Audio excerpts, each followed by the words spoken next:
Donkey, donkey, donk. What's up, squad? What's up? What's up? Come on in. Come on in. Come on in. We got a lot to talk about. Listen, listen, listen. I put a lot on this agenda. I'm just going to dive right in.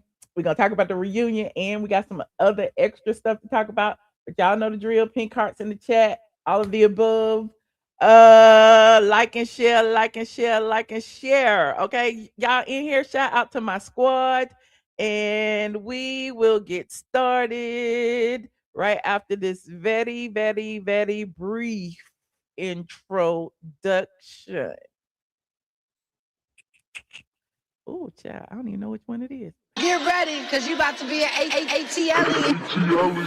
Guess you're being a blogger. More than a blogger. Guess you're being a blogger. You are more than I am more than. Guess you're being a blogger. All the is my son. Okay, this shit is big. I am more than a blogger. If the blog got it, if the blog got it, if the blog got it, Michelle is here. Yeah. If the blog got it, if the blog got it, if the blog got it, Michelle is here. Yeah. Say Autumn is her son. Yes. Autumn It's her son. Yes. Say Autumn It's her son. Yes. Yes. Say Autumn is her son. Like for real.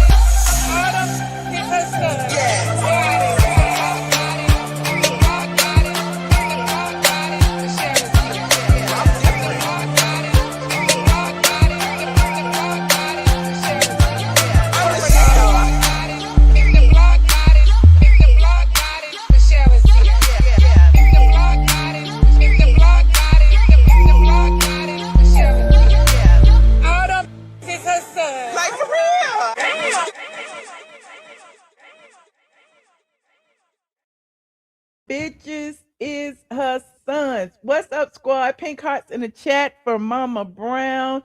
Aliens in the chat for me. Okay, welcome, welcome, welcome to another ATLien Live. We are in the building. Lord, it's been a minute.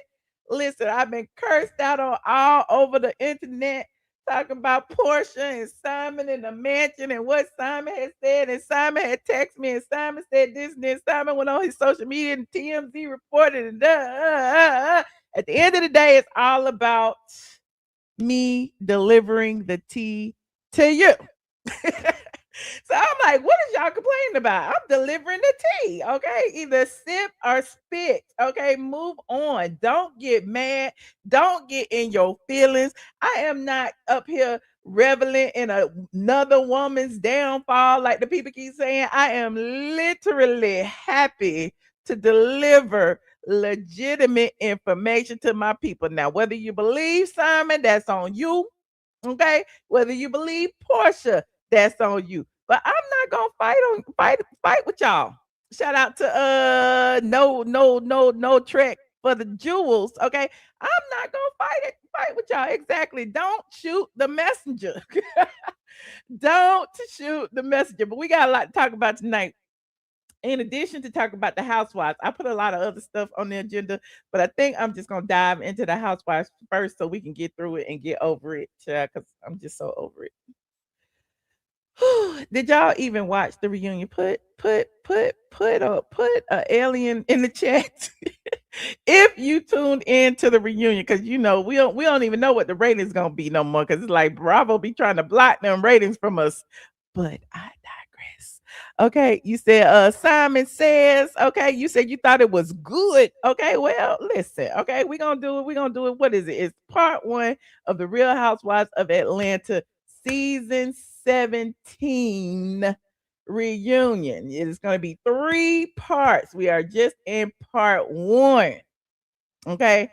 And there was a lot going on in part 1. There's a lot of hooting and hollering and yelling and screaming and back and forth and lying and crying and all kind of stuff, child. It was like, oh, my head hurt. I got to stop it. I got to stop it. You said you did not tune in. Oh, okay, Emmanuel. But look, if you was on my Patreon, if you are a member of the I Am ATLien Patreon squad, you would have been in our little watch party because we watched it together late last night. I'm just saying, I gave the other people a chance to watch it on the first go round, but we watched the replay. It was around midnight. We watched it all together. So, I mean, if you are a member of the Patreon squad, then you could do like watch alongs with us. Okay. You said Patreon is the ish. Shh. Don't tell nobody. Don't tell nobody. Let's keep it between us. But if you want to join the Patreon, you can. The link is always available on my about page, and the mods will put it in the chat if they feel like it. You said I was trying to find it on the YouTube, but you couldn't find it. The Bravo will snatch it down with the quickness, child. Bravo will take it down. So these people have been real careful about posting it. They don't do it like they used to. Because Bravo like to post their own stuff on YouTube, but they're aggressive. Okay. But anyway, it's a lot going on. It was a lot going on with this reunion. Okay, but one thing I've been consistent about throughout all this entire season, I don't know what, I don't know who, I don't know why they don't like Shamea over there, but apparently everything this whole season was about Shamea, and this reunion pretty much is about the I Hate Shamea Club. Okay, we got Drew and Blak, of course. We got K What's Her Face versus everybody, of course. We got Pinky announcing that she's having a baby, of course. Claudia Jordan spoiled that for everybody. We had Angela inserting herself into every conversation she can possibly find. And I'm really pissed off about that, Angela, because, we was really starting to like you, Angela. But it's like, Angela, you want to be Porsha's new lapdog. Angela, you want to sit up there. You want to do that, Angela, but I digress. But underneath all of that, underneath everything, the underlying cause of everything is this friendship breakup between Shamea and Porsha, which really wasn't a breakup. It was like Porsha was never Shamea's friend. And I know Team Porsha over there, like, it's Shamea's fault, and Shamea is passive aggressive, and Shamea is too nice, and Shamea won't tell the people her feelings, and Shamea. And I'm sitting here like, Shamea ain't did nothing wrong. Shamea has done nothing wrong. Okay. I mean, if you want to sit there and say Shamea twerk too much, okay. If you want to say Shamea is corny, okay. If you want to say Shamea's husband won't come on camera, okay. But other than that, Shamea has not did anything. You said, Michelle, you ride hard for crying Shamea. What's wrong with riding for Shamea? But one thing I don't do, Porsha's pearls or whatever it is y'all call yourselves. One thing I don't do, okay, and listen, it's curse people out. I don't do that. I don't come up on nobody's page and call them ugly and all kind of stuff that y'all be saying about me. I don't be doing that to y'all, but y'all be getting so mad. Y'all want to insult me. You want to insult my appearance. You want to talk about I want to go with Simon. You want to say all them things, and I'm just like, is this team? Did Team Twirl all of a sudden jump over here to Porsha side? Because Team Twirl used to be mean. Okay, Team Twirl, listen, nobody can beat Team Twirl when it comes to this housewife stuff. But it appears that since Kenya got fired, Team Twirl ain't got shit else to do. So they was like, we might well defend Porsha. We might as well defend Porsha. You said Shamea was a friend to Porsha longer than she was a friend to her. Okay, DL. You said you are Team Porsha and Team NeNe. Okay. Thank you, Sylvia. I appreciate it. Listen. One thing, like I was telling you, that was clear throughout this entire season is that Shamea stepped on some toes. Shamea then burned some bridges. Somebody at production don't like Shamea. I don't know what it is. Andy don't like that Shamea got a strong black man by her side. I don't know what it is. But before the ladies even hit the couch for part one of the reunion, Andy basically told us before anybody sat down that this was about Shamea. And you know how he told us that? He went into Porsha's big, lavish dressing room because Porsha made sure to show y'all she got the biggest dressing room. He went into Porsha's dressing room and he said, by the way, by the way, it's my assumption that that everything will be good with everybody except, you'll be good with everybody except Shamea, right? And then Portia was like, that would be right. That would be right. And so it's like it was Andy up here telling Portia, giving Portia her working orders. Was Andy already listen, that was at the very beginning. Okay. At the very beginning, before we even hit the set, Portia was getting her ponytail done. You said Andy is a nasty, messy thing. We know it, child. You said Portia has two big heads since the real OGs are gone. Okay. You said he set the stage. He sure did. Yeah, he sure did. So anyway, grab your snacks, grab your cocktails. Let me fix my chair. Hold on. My chair, I don't know. It just be going down. Like by the end of the stream, I'll be sitting on the floor, child. Grab your snacks, do all that, get your cocktails, hit the like button. Okay, we're gonna get into all of these receipts. Okay. You said Andy is the problem. I think so. Put it in the chat who you think is the problem. Are you team Shamea? Are you team Porsha? Are you team Andy? You team NeNe, you didn't even watch it, okay? But anyway, the ladies all arrive in New York. They all get out of their black cars and everything. They all have their glam squads with her. We start with everybody arriving in New York City, okay, for the reunion. Everybody got their dresses with them. Everybody, look, no makeup, no hair, no nothing. They're going to their dressing room to get started. And immediately, just like I told you, Porsha lets us know she got the biggest room. Okay. Portia's like, oh, look at this. What is all this? What did I deserve? What did I do to deserve all of this? So she said she feel real special. It's like, Porsha, we already know that you're supposed to be the star. We already know that you're getting paid the most money. Okay, Porsha, we see you. Okay. You say Andy is the problem. He's a messy queen. Okay. Shout out to Unique. Okay. For the jewels, the Uncle alert. Okay. You say Andy is Portia's master. Oh Lord. Okay. But like I said before, here come Andy. They showing everybody. They showing Shamea twerking in the dressing room with Kelli. They showing Angela get ready. They showing everybody get ready. Then here comes Andy into Portia's dressing room. I don't think we didn't see no clip of him going in nobody else's dressing room, did we? I don't know. I can't remember. But he goes into Portia's dressing room and asks, what I said earlier, what I think is one of the most important questions of the entire reunion, the thing that set the foundation for what is to be expected for the next 3 episodes. Andy tells his puppet Porsha. Andy tells his puppet Porsha, and I quote, I feel it's possible for you to leave in a better place with just about everybody except Shamea. It's like, why did you even bring up Shamea's name in that moment? Why would you even go to Porsha and say that? Like, it's like, Shamea, I hope you're watching this, but it is what it is, because the biases are there, okay? And everybody, look, the people online, I don't know if you saw it, but I saw it, okay? And then Porsha says, you're right. You will be right, honey. You will be right. You said Andy is messy. You said because Porsha has said there is no turning back. Okay, but he didn't have to come in there and say it. Look, we need to see it play out. Okay, we need to see it play out. You said when NeNe was favorable, you didn't have anything to say, Michelle. I mean, yes, I did, Cindy. Okay, you must not have been here, Cindy, because NeNe used to say that I was on Phaedra's payroll. Okay, way back then, they used to claim that I was on Phaedra and Candy's payroll. You must be new here, friend. I've been doing this for 20 years, friend. But anyway, what was I saying? I got my notes right here. Andy's already telling us where the reunion is headed.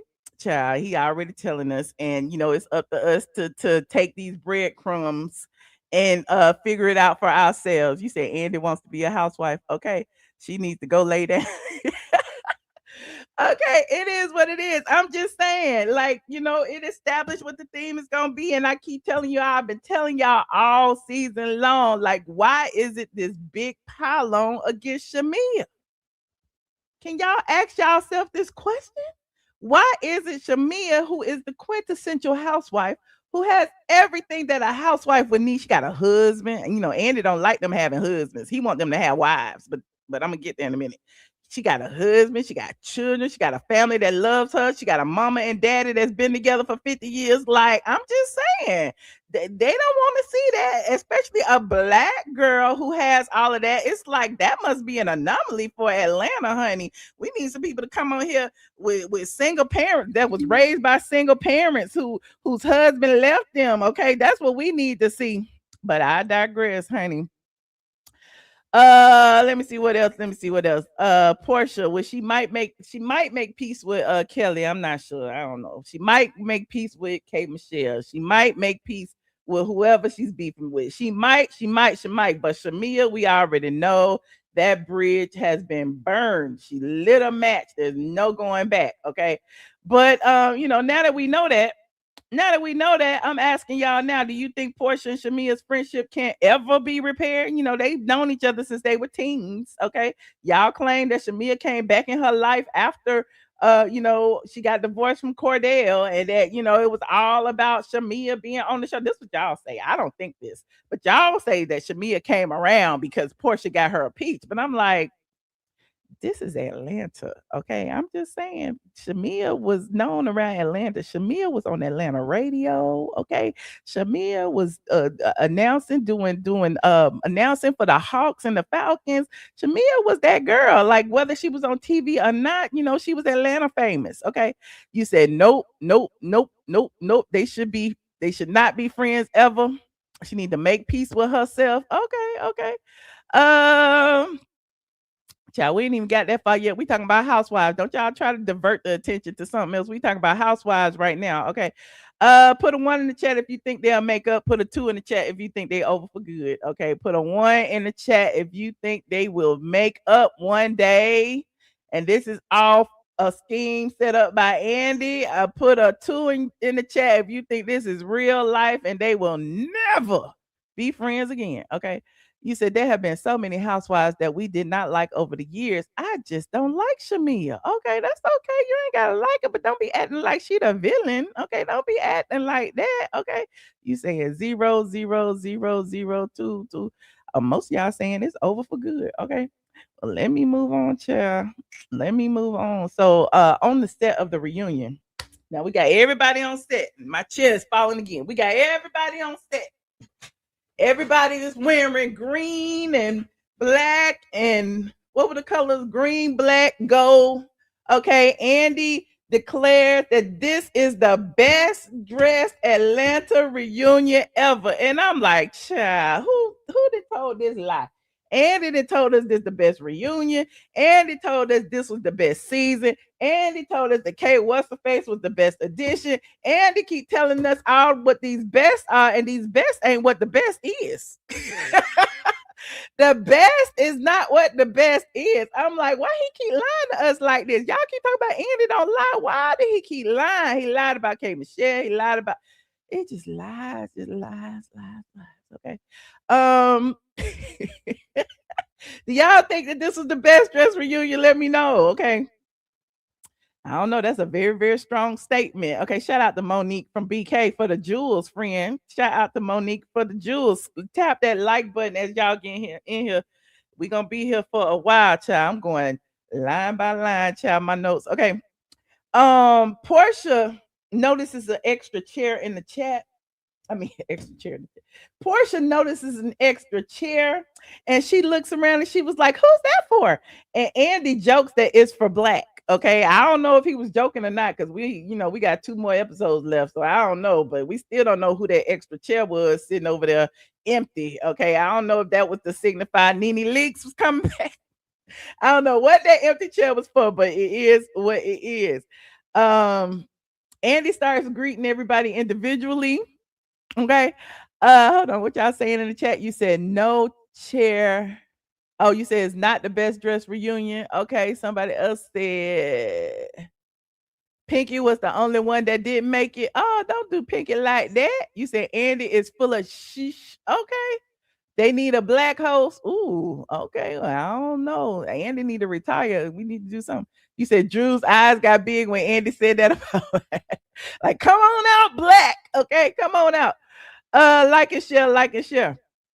Now the first thing, he gotta greet the star. Okay, Andy had to greet the star on the stage, and the first thing he did was tell Porsha Happy Pride, child. Here's the thing, and I know y'all gonna get mad at me when I say that. Just Andy saying that to Porsha, and then Porsha specifically saying without shade, here we go. It's already starting. It's already the Bash Shamea show. Okay. It started in Porsha's dressing room. And now here we are.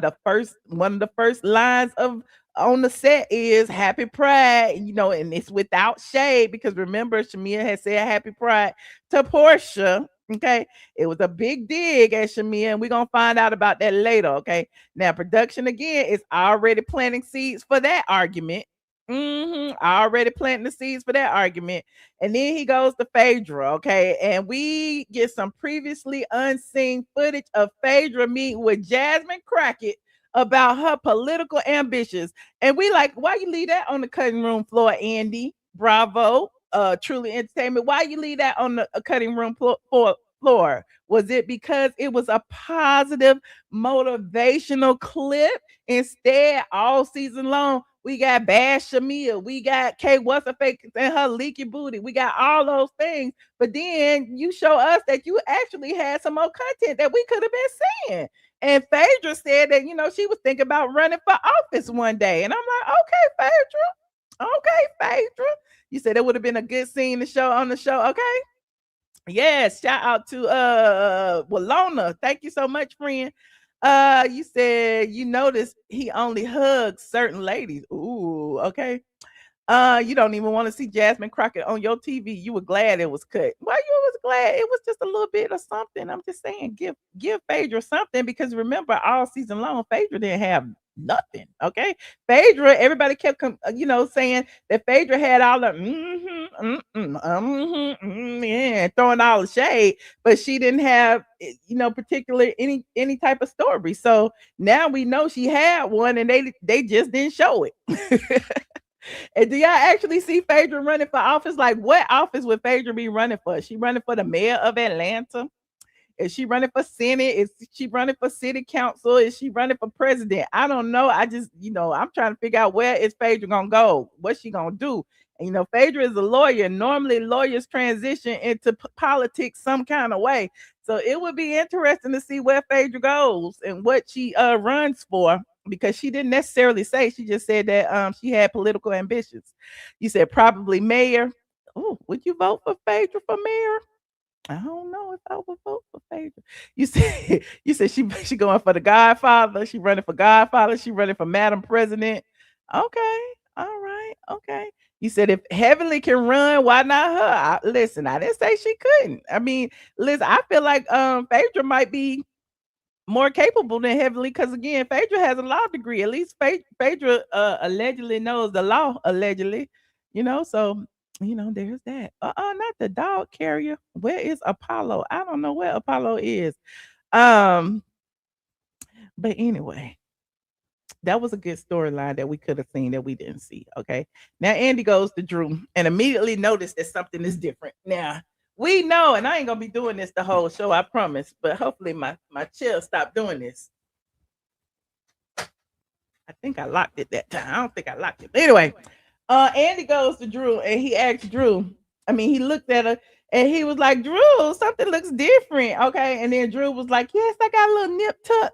And everybody knows Drew got more than a little nip tuck. She done got her face. She done got some filler.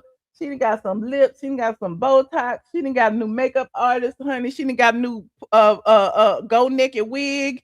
She done got like some butt implants. I mean, some fat transfer. She done got some lipo. Like she got a whole lot of nip tucks. Okay.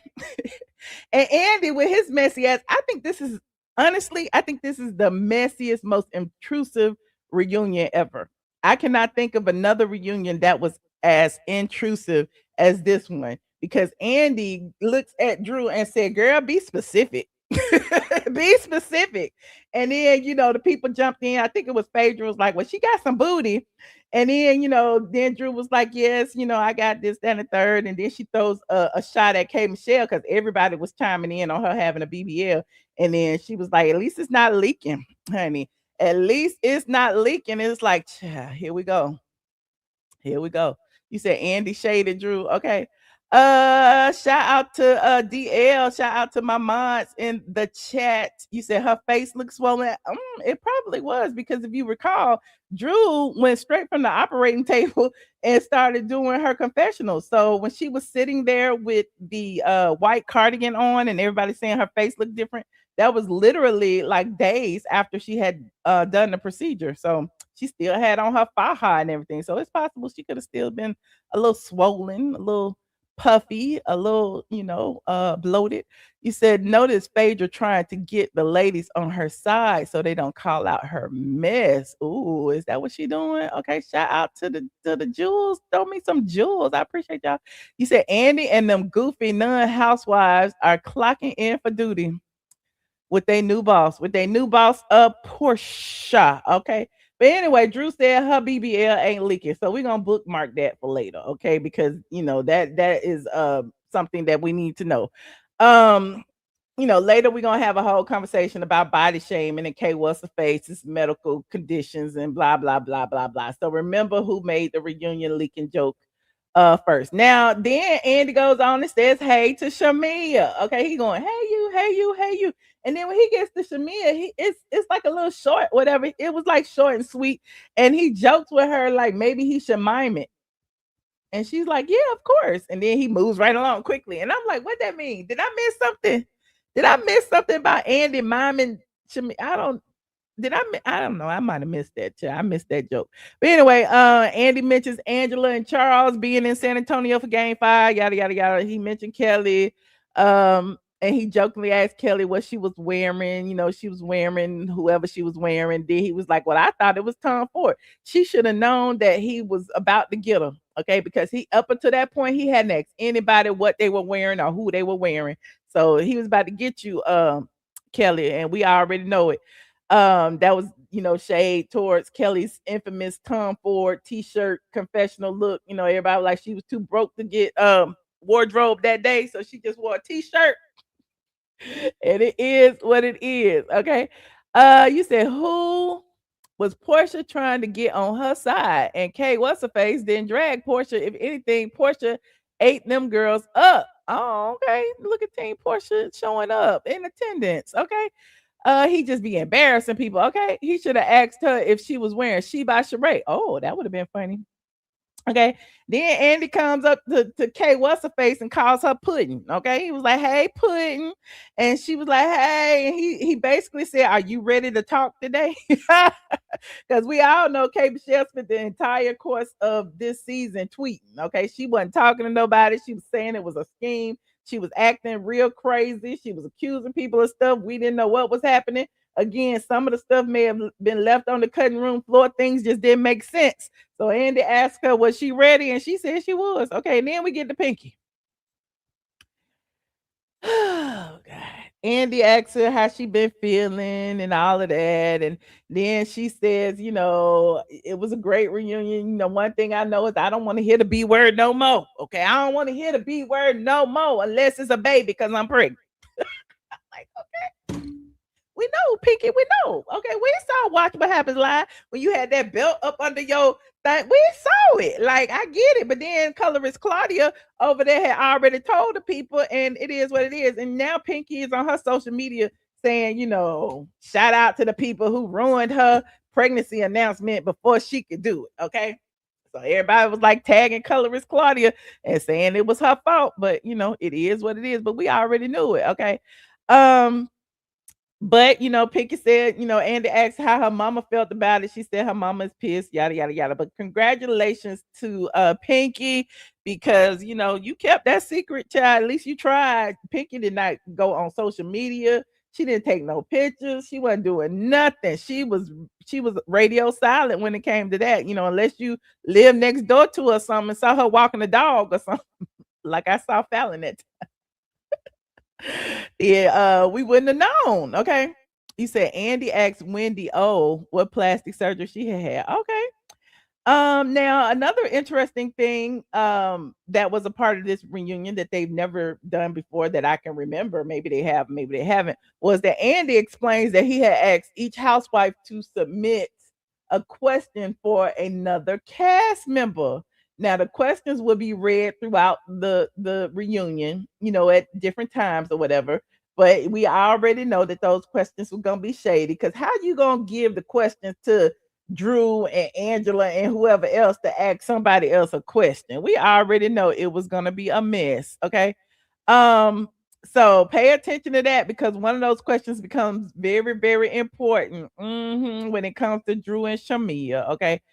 Now, Andy revisits the conversation in Scotland, child, about all the stuff they was the lesbian porn and all this. Like, it's a whole agenda. He want everybody to be a lesbian. I'm so tired of talking about the lesbians and talking about the juicy black or whatever it is, and all of, and the fingering, and it just, child, I'm so tired. Why we can't just be heterosexual, Andy? I don't get it. But he asked them specifically about that. And then it was crazy when he brought that up. He also points out that Angela, Phaedra, and Shamea, he was like, who else besides Angela, Phaedra, and Shamea haven't had an experience with a lady?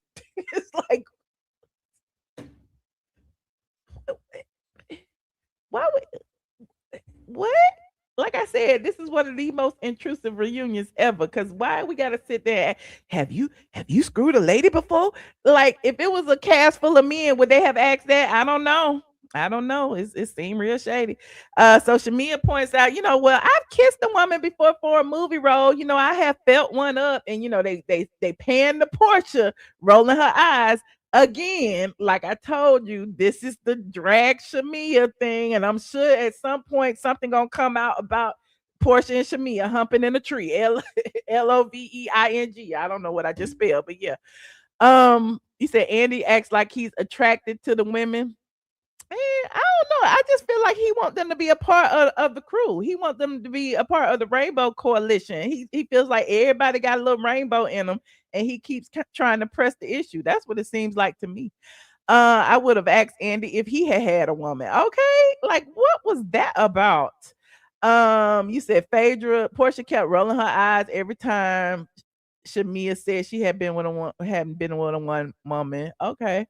Portia's always rolling her eyes. Okay. But anyway, there's a rumor, that Shamea had been the third with Candy. And then remember that was the rumor that Phaedra had spread when she was like, Shamea, she was real close to Todd and Candy. And when they brought up the drunging back then, y'all remember that. So I guess that's why they was like, oh, okay. So Porsha had and Phaedra had already tried to, spread them rumors back in the day.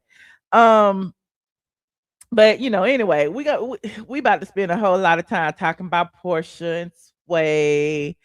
And so I immediately clocked, that was one of the reasons he was asking that. He was like, who besides this, and this have had, an experience with a woman? So it's like, whatever. Then we revisit Drew and her pelvic floor conversation. I don't care about that, Drew. And then Phaedra chime in, talk about fingering the pelvic floor so it won't fall out. And it was like, I don't understand any of that or whatever. And it's like, why you even put it in here? We don't care. Next up is Blak and Drew. The whole Blak portion of the evening. Phaedra is actually the first housewife that submitted a question, or the first housewife submitted question that was read. And her question was, with all of the controversy surrounding Blak and those big white teeth, does Drew still want to be the love of his life? And I'm like, did Phaedra really write this question? Or is this production writing the question and saying it's from Phaedra? But Phaedra was like, oh, it's for me. Oh, it's for me. And so it puts Drew on the spot. And Drew was like, he's her friend and she likes him and all of that. And everybody was like, well, you said you loved him. And she was like, there's a difference between loving and being in love. And then again, when I keep talking about these intrusive questions, he just asked if any of the ladies had relations with other women. Now he is asking Drew, have y'all consummated y'all relationship? Have y'all consummated y'all's relationship? What kind of question is that to ask a lady? I'm just saying, have they done that before on reunions? Because I'm just like in my feelings right now. Because I'm like, y'all sitting up here letting Andy just run rampant, honey. That's why he got all them lawsuits and stuff, because he asks very inappropriate questions. Okay, but anyway, he asked Drew if she had consummated the relationship with Blak. And so now everybody's interrogating Drew, and Drew has to remind people, she's freshly divorced and she hadn't done anything. And then the people kept asking, and even K what's face, well, you ain't let them poke you yet. And it's like, I'm so tired. Okay, anyway, Drew said no. Drew said no. They was asking, are y'all together? Are y'all friends? What's happening? Drew keeps insisting they just friends. They not in a relationship. Yada yada yada. Now, Kay what's her face enters the Blak conversation. Okay. Shout out to Crystal. Crystal said, so Andy is pushing his gay agenda with Porsha. We gonna get there, child. We gonna get there. So Kay what's her face says that Blak she didn't want to be that's why she didn't want to be associated with Blak, because of all the controversies surrounding him and the shade room expose and everything. And like Drew was saying, she was like, I'm not in a relationship because I want to find somebody that I can have around my kids. I got kids and all this. And then Kate what's face was like, well, he ain't the one. He ain't the one to have around your kids, because he be stealing and he be doing this, and he just stole a lot of this stuff from Black women. And hell, he done ran off with everybody's money, and now he living in Thailand. It's like, wait a minute. That K what's face spilling all the tea on Blak, all the tea on the man she didn't want to be associated with. How she get all the tea and find out all of that? Okay.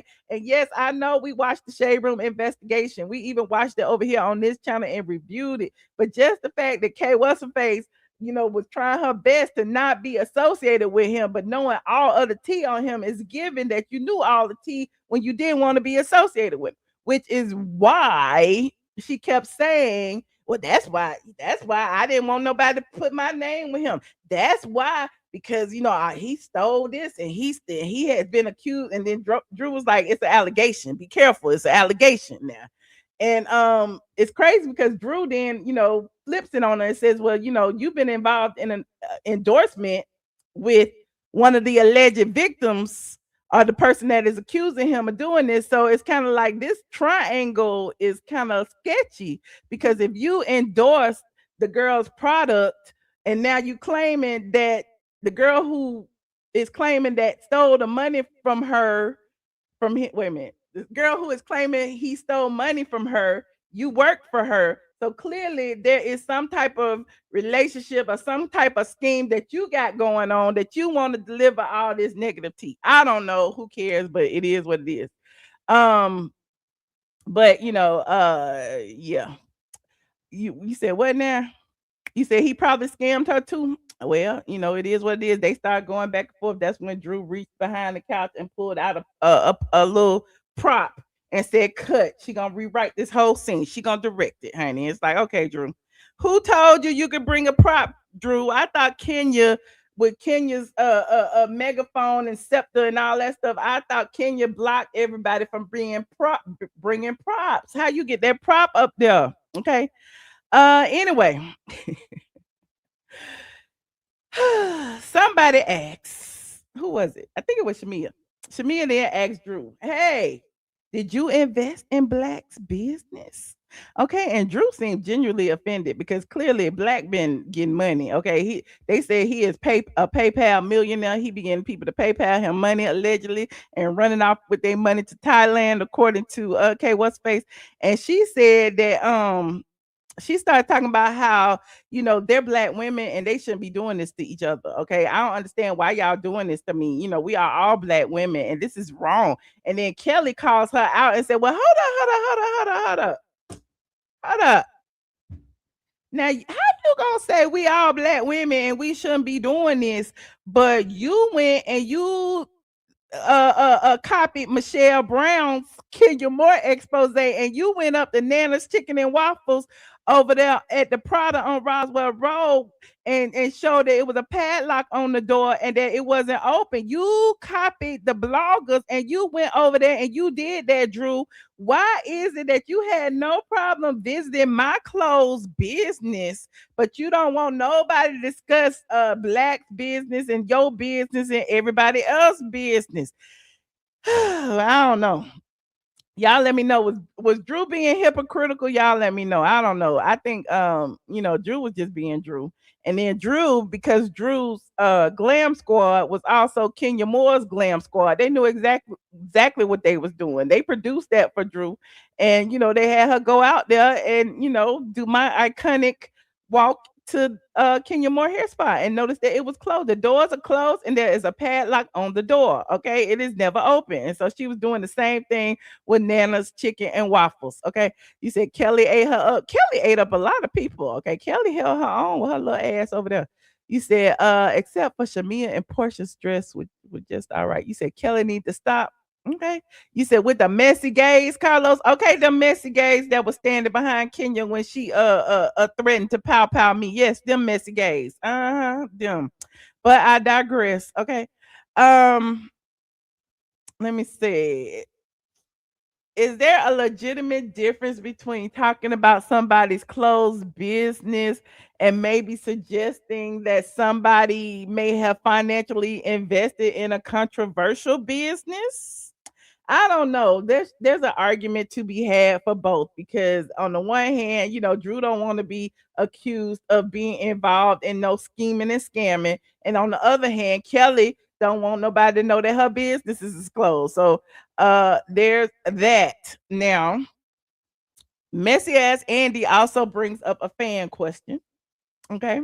Now the fan asked Drew, because we on Drew right now. A fan asked Drew about her recent work and why she looks like a Porsha clone. Okay, Drew, you look like a Porsha clone, and everybody can tell. Okay, that you went to Porsha doctor. You asked Porsha who did her face, who did her fillers, who do her hair, and now Drew is looking just like Porsha. Okay, and Porsha chimes in and said that look, I don't agree. Everybody that had something done. Okay, everybody up here.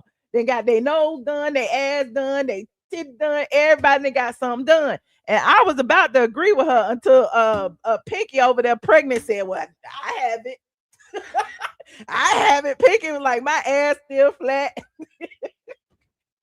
Pinky was like, I ain't had no Botox. My face still look the same. Okay, I ain't had it. Okay, so they was like, okay, well, not me, not me, not me. Okay, even Andy didn't say nothing. Andy know he done had a little nip tuck too. Okay, you said Drew does not look like Porsha. She did in some of them pictures, honey. You said, please, Porsha, don't ever be Shamea's friends again. Okay, well, Drew looks like a fool with her lying ass. Oh Lord. And so, then they start going back and forth about who did what. Okay. And Drew started, throwing shade again, saying, the body shaming conversation is so tired.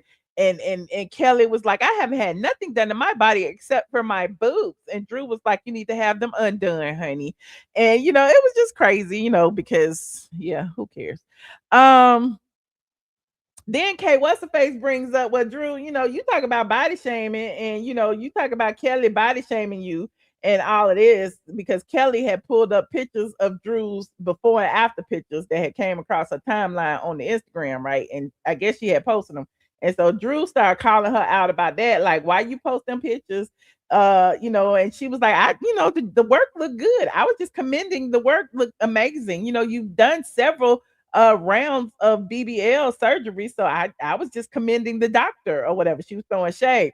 And so then they started talking about body shaming. Drew was like, well, you shouldn't have did it because that's body shaming. You showed me naked. You should be naked online. Why don't you do it? And then everybody said, well, Kelli's always naked. And even Phaedra was like, oh, hell, I just bought her a bra because I'm tired of seeing her nipples, child. And earlier in the episode, Kelli and Shamea was twerking and Kelli had said her whole vagina was out on the first dress, so she had to pick another one. So everybody was like, Kelli is always naked. We don't want to see you, Kelli. Put on some clothes.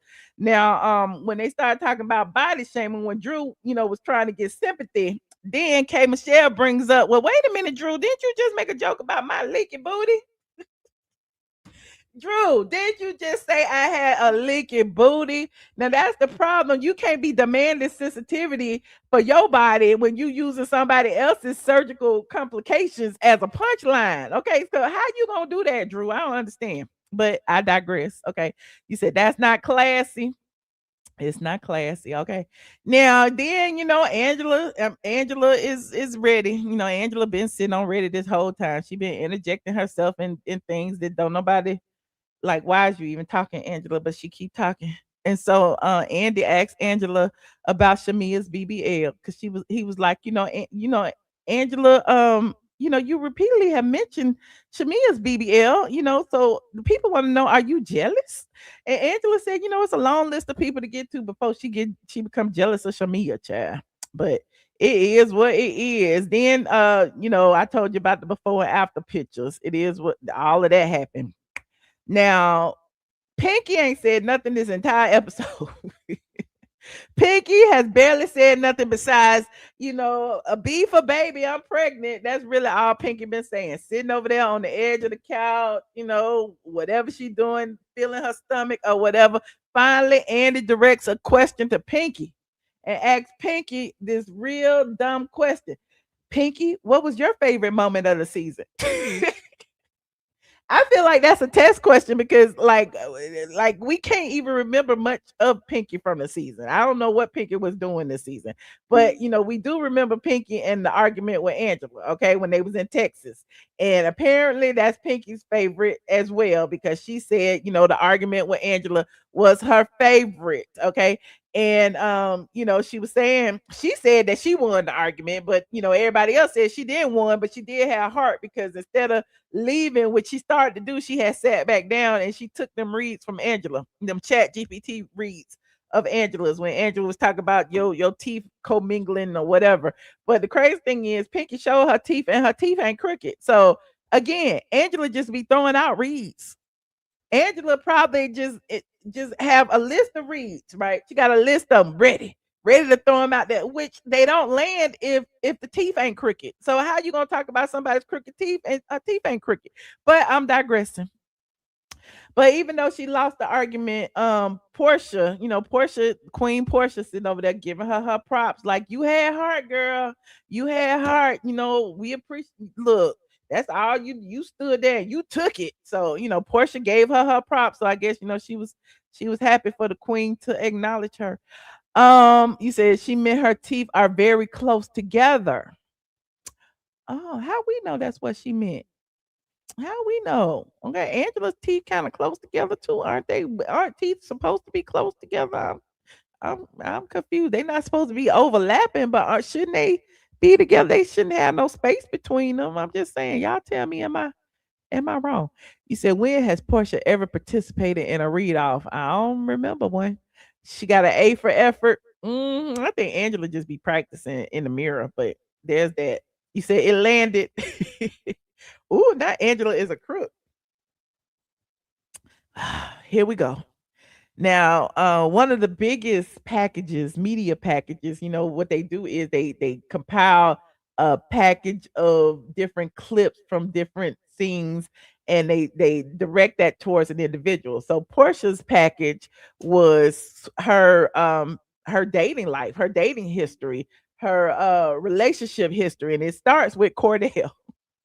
It starts with Cordell. We get into one of the biggest clips of the night. Like, production gave us a montage of Portia's RHOA history, and whoever edited it deserves somewhat of a raise because that Mama Diane quote, he was the wrong damn one. He was just the wrong damn one. Whatever it was she kept saying. That was getting on my nerves, but they kept playing it over and over. And it's crazy because they kept playing that soundbite after every relationship ended, after the Cordell relationship ended, after the whoever relationship ended, after the Dennis relationship ended, after the Simon relationship ended, and now here we are with Sway. Okay, then we get to present day Porsha.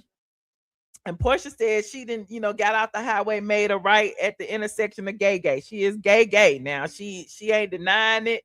It is what it is. Y'all can forget about that damn sermon. She said, well, she wanted to pray the gay away or whatever it is. We need to help the gays and the lesbians. We need to pray for them. Y'all remember that sermon?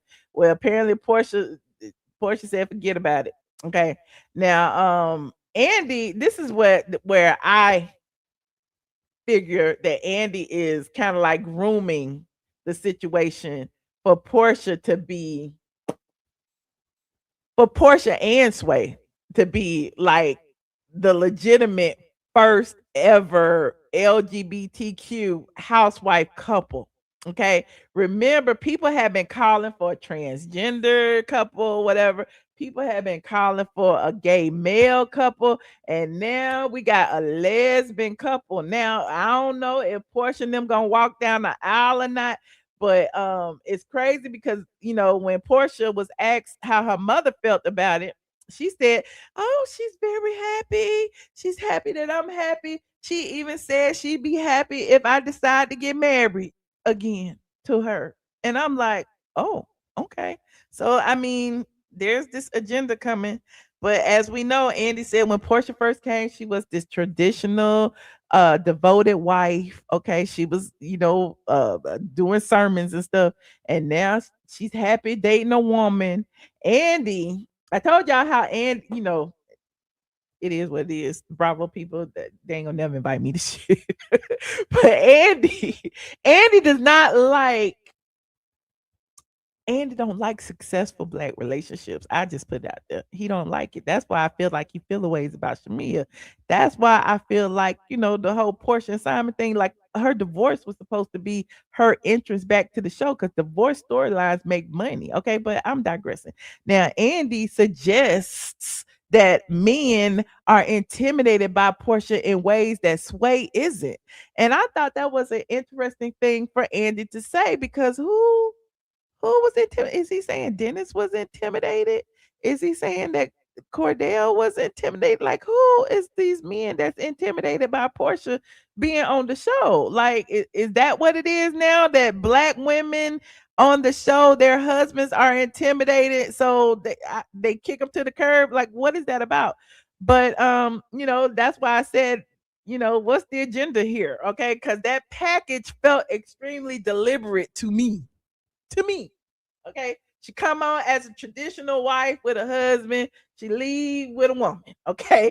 And now, we need to have a Porsha and Sway relationship show. And then we're going to have a Porsha marry Sway. And then we're going to have a Porsha and Sway center peach. Okay. Sway going to have a peach too, child. Could Bravo be positioning Porsha as the first major same-sex committed storyline? Y'all let me know what you think. Am I wrong? Am I off base with that? Because that's where my head's at. You said it's an agenda. Okay, you said yes, but notice Andy didn't exploit Kyle Richards. See, I don't watch that show, so I wouldn't even know what you're talking about. Porsha said the men start to feel the waves once they get with her and she's shining. What men though? Who? Was it Dennis? Who? Like, name the men. The agenda is Shamea shouldn't be on the show because remember she got with Simon and got off the show. Like, so I don't understand what men would be intimidated by her. I mean, Simon came on the show with Fallon, and him and Porsha got together off the show, and then she didn't return for 2 years. So what? Who? I'm just asking the questions. Y'all telling me. Okay. You said they're gonna probably get a spin-off show. You said Sway's rich. I don't know what Sway got. Okay, I don't know. Sway be teaching classes. I guess them classes paying. Porsha probably scared of Sway. Sway reminds me of Brittany Griner. Child. Okay. Anyway, let me move on from this because I'm so tired of the Porsha and Sway situation. Now, they spent a lot of time establishing, the groundwork about that relationship. And, I think did he ask how is Sway rich? I think he did. And then Porsha was like, Sway's an entrepreneur, Sway's this and Sway's that. Sway does things and Sway has created a business. And I don't think she actually said, well, Sway is rich because she does this, and this. So that wasn't ever answered, but he did actually ask again one of them intrusive questions. How is Sway rich? How is Sway rich? Why would Andy act? Anyway, I'm digressing. He also asked, "Does Dennis and Sway get along?" And then instead of saying yes or no, Porsha says that Dennis be using social media to disrespect her relationship, and I'm like, oh, okay, I guess that means no, they don't get along. Okay, um, but as far as her mother Diane, that's when I told you Portia was like, Diane is very happy that Portia is happy. And she even said that if she ever decided to get married, she'll be there. And that's what gave me too, is Bravo definitely planning a little marriage special or something, because it's too much. And then this made me pissed off too. And I probably been talking a little too long, because when Andy asked Shamea about Porsha and Sway, oh gosh, that was the moment that one of the moments that I was telling you about. Because why you ask Shamea out of all the people there? Why you ask Shamea how Shamea felt about Portia's relationship? Because I mean, if I was Shamea, I'm like, I don't give a damn about that girl. I don't give a damn about what Porsha do with her for JJ, okay? But Shamea was very nice and very pleasant. She was like, I'm just so happy that she's happy. I have nothing against her relationship. And they were trying to get Shamea to talk about the happy pride, shade, which started the episode. You see how things kind of turn full circle? Um, it's crazy because at this point, anything that Shamea said was gonna be interpreted through the lens of she hates Porsha or their friendship is broken up. So he was giving Shamea the floor to say whatever, but Shamea was, on eggshells because she already knew. She also said that she was loving that Porsha was loving her truth. And she said that is why she wished Porsha, happy pride, because she was dating a woman exclusively. And Porsha immediately said, "You were being shady. You were being shady." And Shamea was like, "How was I being shady when you were dating a woman?" And she was saying, "Yeah, they would start going back and forth, and that was getting on my nerves." So let me know in the comments, do you think Shamea was actually being shady, or was Porsha the one being shady when she responded back to Shamea on social media and said happy pride to Shamea? Okay. Y'all let me know. Now, what else we got? Let me see what Lucy said. Lucy said Angela is getting on my nerves. She interrupts Porsha and Kelli constantly, but stays quiet with Kay. What's the face? The double standard is obvious. I'm so sick of Angela too. That's why I haven't mentioned her yet. Okay, because Angela keeps chiming in, and when we're gonna get to it in a second, child. Let me see what else I got. La, la, la. I don't care about Drew's music. I don't care about that. I had noted about it. Okay, they talk about Drew's music. Then they go into Ralph and Drew's divorce and custody. Okay. And as you know, with Drew and Ralph, we talked about it several times on this channel. Ralph kind of won because Drew was lying in court documents about, what her income was, and she lied about what Ralph's income was. And apparently the judge had found out and kind of admonished Drew about lying in court documents. And then Ralph ended up with primary custody of the children, and he ended up with the house. And Drew was ordered to leave the house. Originally, she petitioned to stay in the house because she said she didn't have nowhere to go. And then the judge finally said she could stay in the house, and Ralph had to give her $145,000. Now, I don't think he's done that yet. I think Drew is probably back in the house, but I don't know if Drew stay in the basement now, because now it's Ralph's house. We don't know what's going on over there in that house. But it's crazy because when Andy brings it up, he also brings up, he was like, is he had read that Ralph was receiving child support. Again, it is what it is. It's his job. He's being intrusive. He asked Drew, was she paying child support? And Drew said it's a gag order and she can't speak on it. Now Kelli jumped in and said, well, maybe Phaedra can talk about it. maybe Phaedra can do it. And so Phaedra says typically the primary custodial parent receives support. And now the crazy thing is Porsha then chimes in and compares it to her own situation and says, just like me, I'm the primary parent, 265, ha ha ha ha, joking about her 265 days of the year comment that she made back in the day. Now, I want to be careful here because I have some court documents that I need to review that I haven't necessarily reviewed all of them yet. But there's some reports about how Porsha and Dennis handle Pilar's expenses and whether traditional child support is involved. And apparently, according to their arrangement that they went to court about, Dennis had to get an attorney and all of that. Dennis does not pay Porsha child support, allegedly. The only thing that he pays is tuition for Pilar. Allegedly, allegedly, allegedly. Now, the crazy thing is about that is Andy then asked Porsha, and I'm just giving you extra tea, but in the reunion, Andy asked Porsha about Ralph publicly thanking Dennis for referring him to his attorney.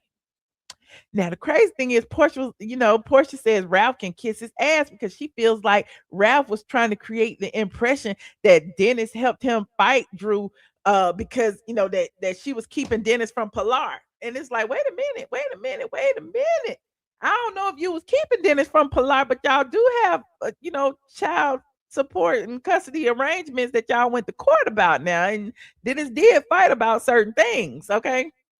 But there's that. And even on Porsha Family Matters, there's a clip that somebody had tagged me in. Even on Porsha Family Matters, she and Dennis was talking about Pilar and was talking about how he was saying that they needed to establish, religion, school, like they had some things that they needed to agree upon, and they wanted that, ordered in the court documents so they wouldn't have no issues further down the line. So they did actually go to court and then actually go through a parenting arrangement.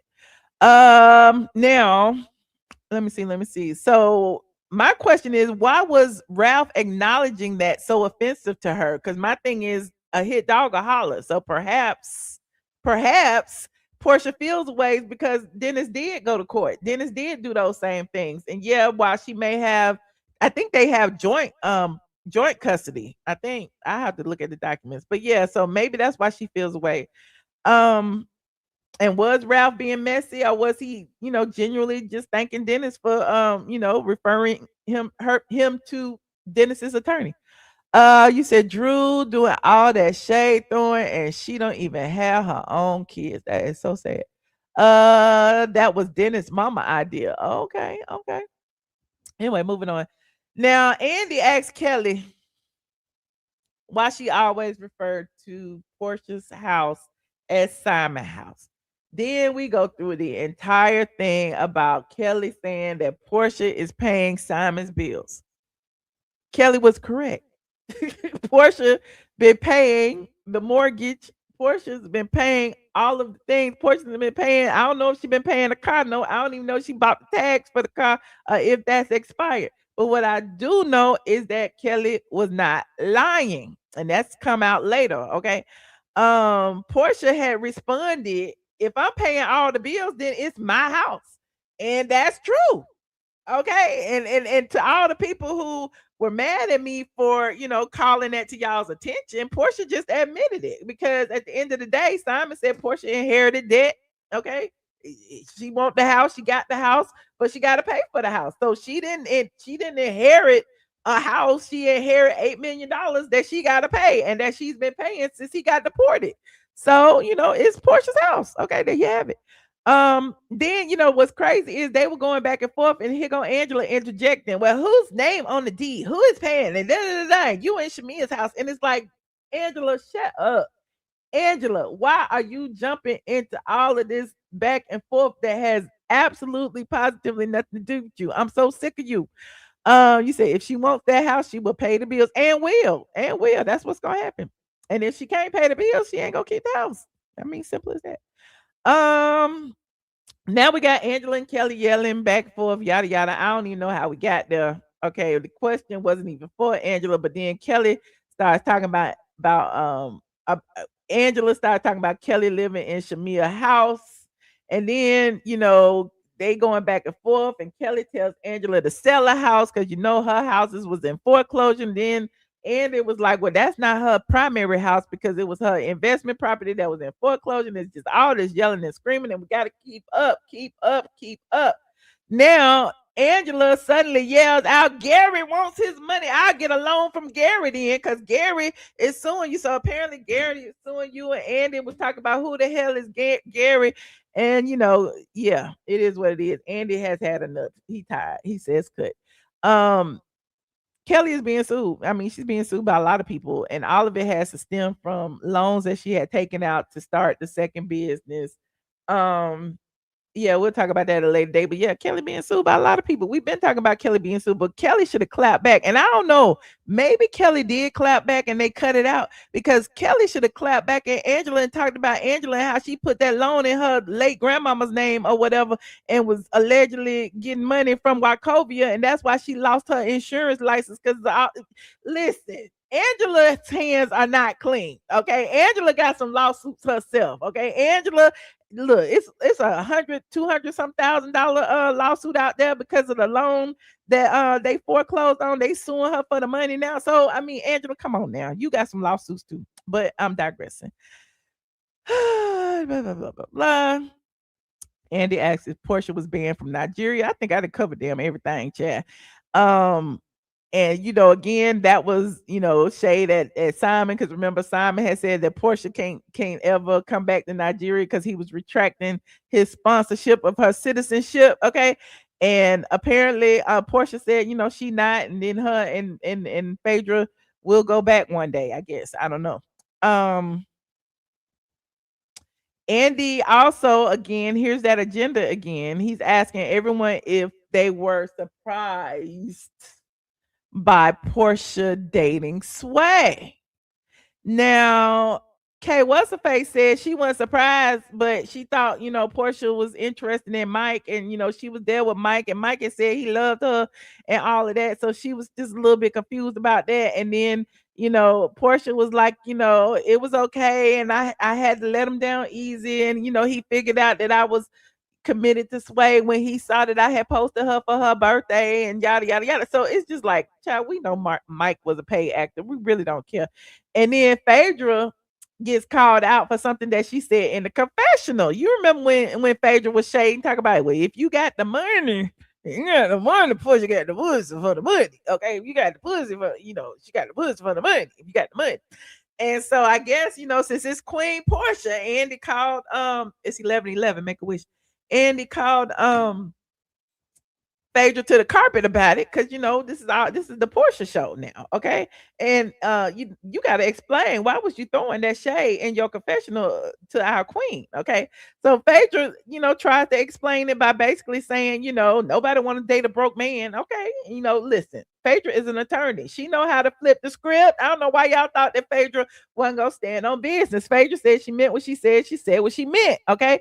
And no woman wants to date a man who don't have no money, and she was right about that, okay? But what she was insinuating was that Porsha was selling the pussy for the money, okay? But it is what it is. And then Andy brings out that there's something that wasn't said on the show that should have been said on the show, and apparently he made a suggestion that both Porsha and Phaedra had dated Mike. Now I don't know, it just gives fake news, paid actor energy, because even Phaedra was like, and we ain't been, because you could tell when Phaedra not really into the lie, she kind of just like, just to let it go.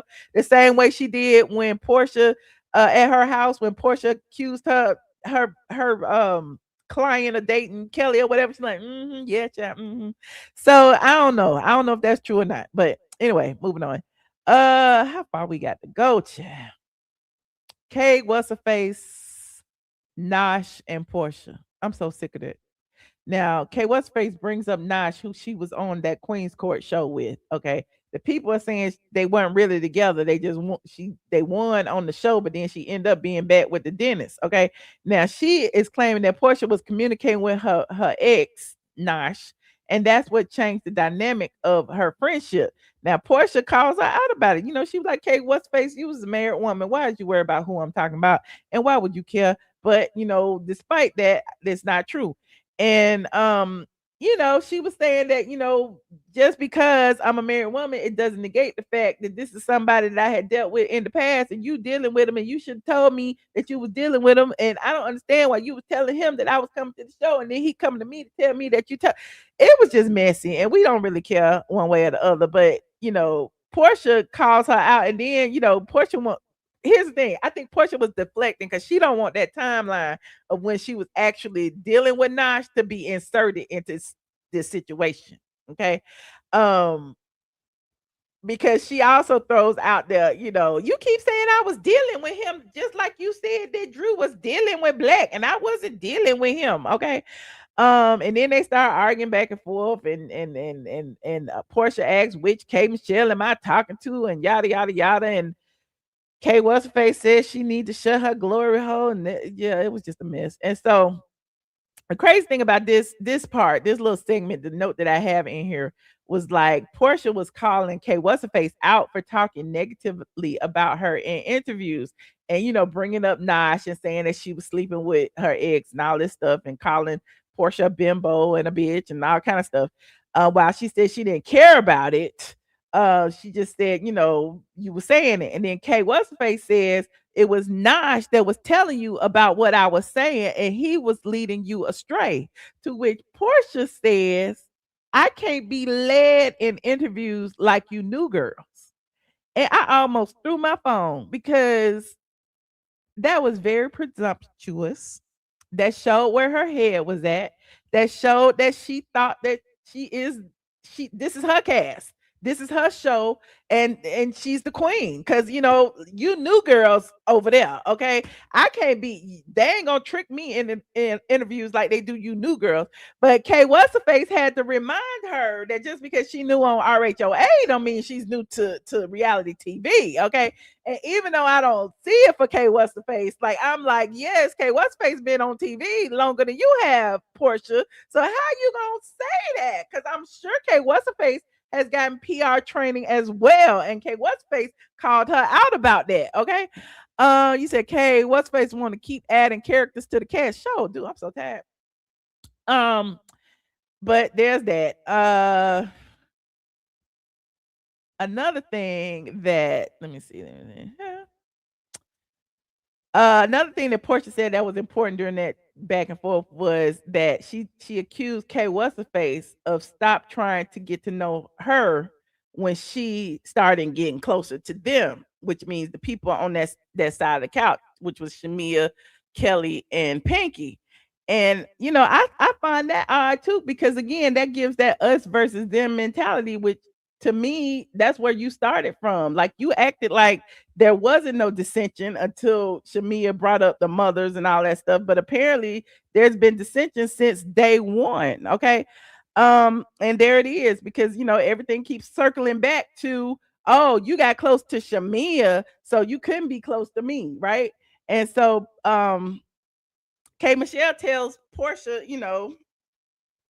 she was wrong about that, but she also said something that I was giggling about, because it reminded me of when NeNe was calling Potomac starless. Y'all remember that? Basically, Kay what's face told Porsha, just go be the star that you are not. Go be the star that you are not. Okay. And so there's that. Then we get a K Michelle segment. They show all Kay what's her face's butt jobs, her body issues, her medical struggles, her interactions with the women, all of those vulnerable moments that she had throughout the year. Her husband moving here, not moving here, yada yada yada. And how we rounded off to the end where she was on stage singing her country album and basically saying, to life, to love, to happiness, and to all the women. Now, it's interesting because then they get into Kay what's face's marriage. We got some more intrusive questions before I end this. Okay. Kay what's face was saying that Andy was asking if Kay what's face had an open marriage.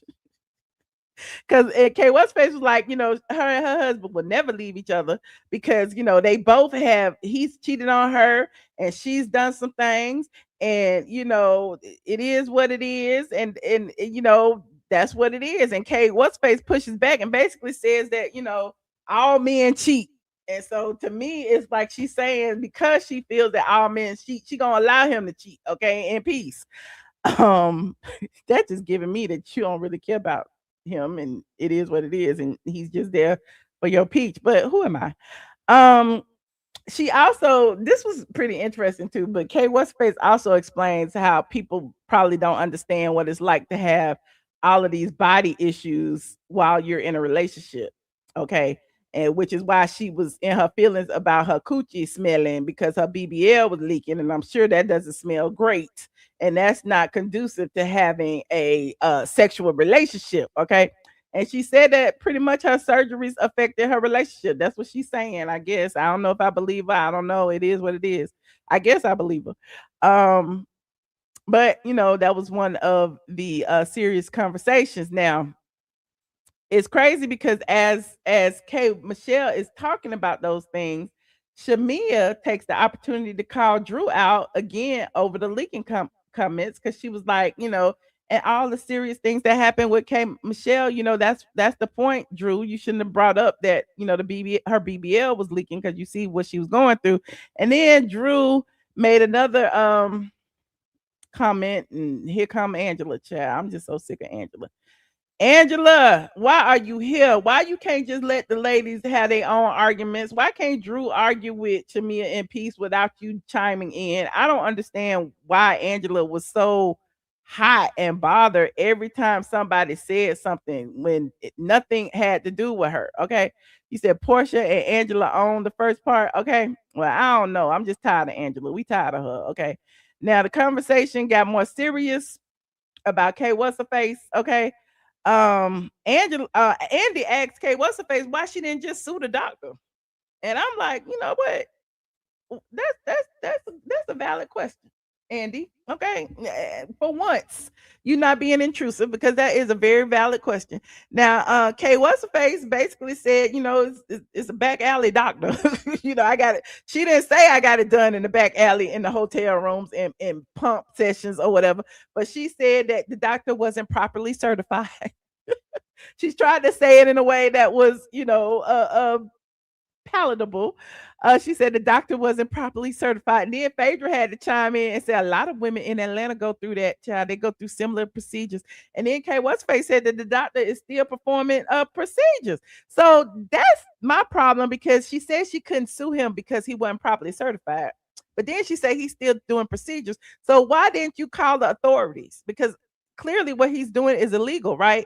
And you're saying you get DMs of other people who have gone to him that are having the same problems or whatever. Why would you allow him to continue doing this to other women if he did it to you and you know who he is and he's doing it to other people? Like, okay, what's the face? Go ahead and snitch. It's okay.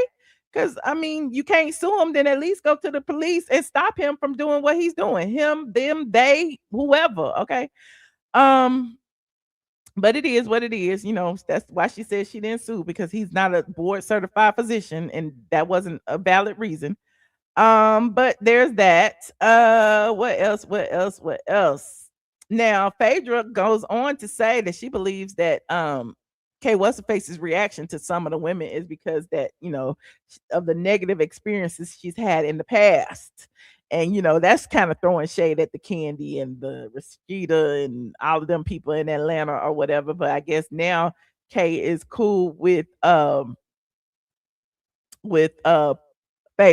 You said she probably has called the authorities. Well, I mean, she should have said that. She should have said something. You said was TS Manhands doing the shots? I don't know. He might have been. He might have been. She didn't want to sue him because she's willing went to him. Oh, because she went to him willingly. Oh, okay. So you're saying that she's taking accountability for going to a back alley doctor. So she's saying that she can't sue him or call the police on him because she laid down willingly and took fix a flat up the ass. I get it. Okay. Okay. Say she was stupid. Anyway, moving on. Andy then asks, because Phaedra brought up the negative experiences with women. Andy asks Kay what's her face if she should have, well, if she would have done anything different. And Kay what's her face said, I would have ignored the voices in my ear.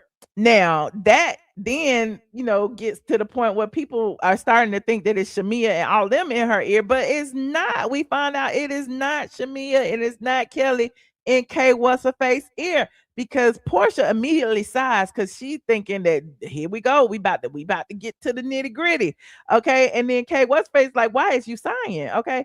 And then Porsha says, well, it's just so sad because you never gave our relationship a chance, okay? Because you had everybody in your ear. And she said, and I came into this season and Phaedra was my only friend. The shade of it all. I'm like, is this scripted? Are they trolling us? Because now Phaedra was Portia's only friend. Okay. And we got Shamea sitting there looking devastated, but it is what it is. Shamea heard it, we heard it, I heard it. It was another dig. It is what it is. Porsha is very, very well versed in throwing these digs. But she said she genuinely wanted to get to know K Michelle. Okay. Now, the question is, who was in K What's Her Face's ear? Now, K What's Her Face says that it was outside sources that were warning her about these women. She says that people were calling around and asking questions about her. Now, initially, she said it was bloggers. And we like, well, what bloggers? Where the people? Who is it? Was it Jason? What is it? The people saying it was Jason Lee because he messy and petty. It might have been Junkie. We don't know who it is. But they press her for names, but then she didn't name no blogger. She said Nosh and a hairstylist. Here we go again with K What's Face, who can't keep a story straight to save her life. We still don't know why you didn't just name the bloggers. Okay, we need to know. But there's that, because she said bloggers, and again, this is why words matter. I guess Nosh is a blogger and the hairstylist is a blogger. I don't know. But if Nosh and somebody's hairstylist are feeding you the information, then just say it was Nosh and it was Walter or Freedom or whoever it is. Just name them, okay? But don't be throwing the bloggers out there and have everybody looking at us like we crazy. Everybody looking at the bloggers like, what the blog? Who was the blogger? Okay. But she also made an important point, and she said she had far more interactions off camera than on camera. Shout out to Sa13. Thank you, friend. And that was interesting because it's like, why did you have more interactions with women off camera than on camera? Okay. But she also was using X, Twitter, to express herself about things that were happening on camera and off camera. And now that is an issue because Porsha, okay, what's face says Porsha comments about the miscarriage bothered her, and remember she tweeted about it. Okay, now Porsha claims that she thought that they was in a safe space, and I don't know why she thought they was in a safe space because they was in the damn nail spa with cameras around. I don't know how safe that is, but Porsha said because they all had uteruses, and because she's a March Dime spokesperson, that she was sensitive to the issue and she did not say it with malice. She apologized. K What's Face accepted her apology. Blah blah blah. We moved on. Now again, they go into the tweet stuff, and Kay admits that her tweets were basically her expressing herself. Whatever she was feeling in the moment, she just tweets it. Okay, she don't think twice about it. And then Porsha has this epiphany. Oh, you mean you were doing confessionals as tweets? Oh, okay. And then Andy, the boss man, had to tell her, okay, that ain't what we paying you for. That ain't what we paying you for. Let me give you a little bit of advice. Don't do that shit no more. Okay, we're gonna dock your pay. That's what I got from that. Because Andy said don't do it. Then somebody sent in what I consider to be a very loaded question. Okay. They asked Kay What's Her Face, K Michelle, whether she rushed into friendships with Shamea and Kelli and didn't give the other women a fair opportunity. Um, it was from Drew. And again, the way it was framed was, what was it? I want the exact wording. Hold on, let me see. I had wrote it down. Cause I was like, Drew, no, that was wrong. Drew, you know that was wrong. Hold on. She said, God, it ain't even on my phone. I don't know what she said. She said pretty much like, why did you it didn't give the other people on the cast a fair opportunity or something like that. But that's just assuming that it's Shamea and Kelli influencing K What's Her Face, and it wasn't. And K What's Her Face explained that she naturally became closer to Shamea because Shamea, was one of the first cast members to show up for her when she was in the hospital for her surgery. And then Porsha was like, I should have put the pedal to the metal. I came too. I guess she must have came late though.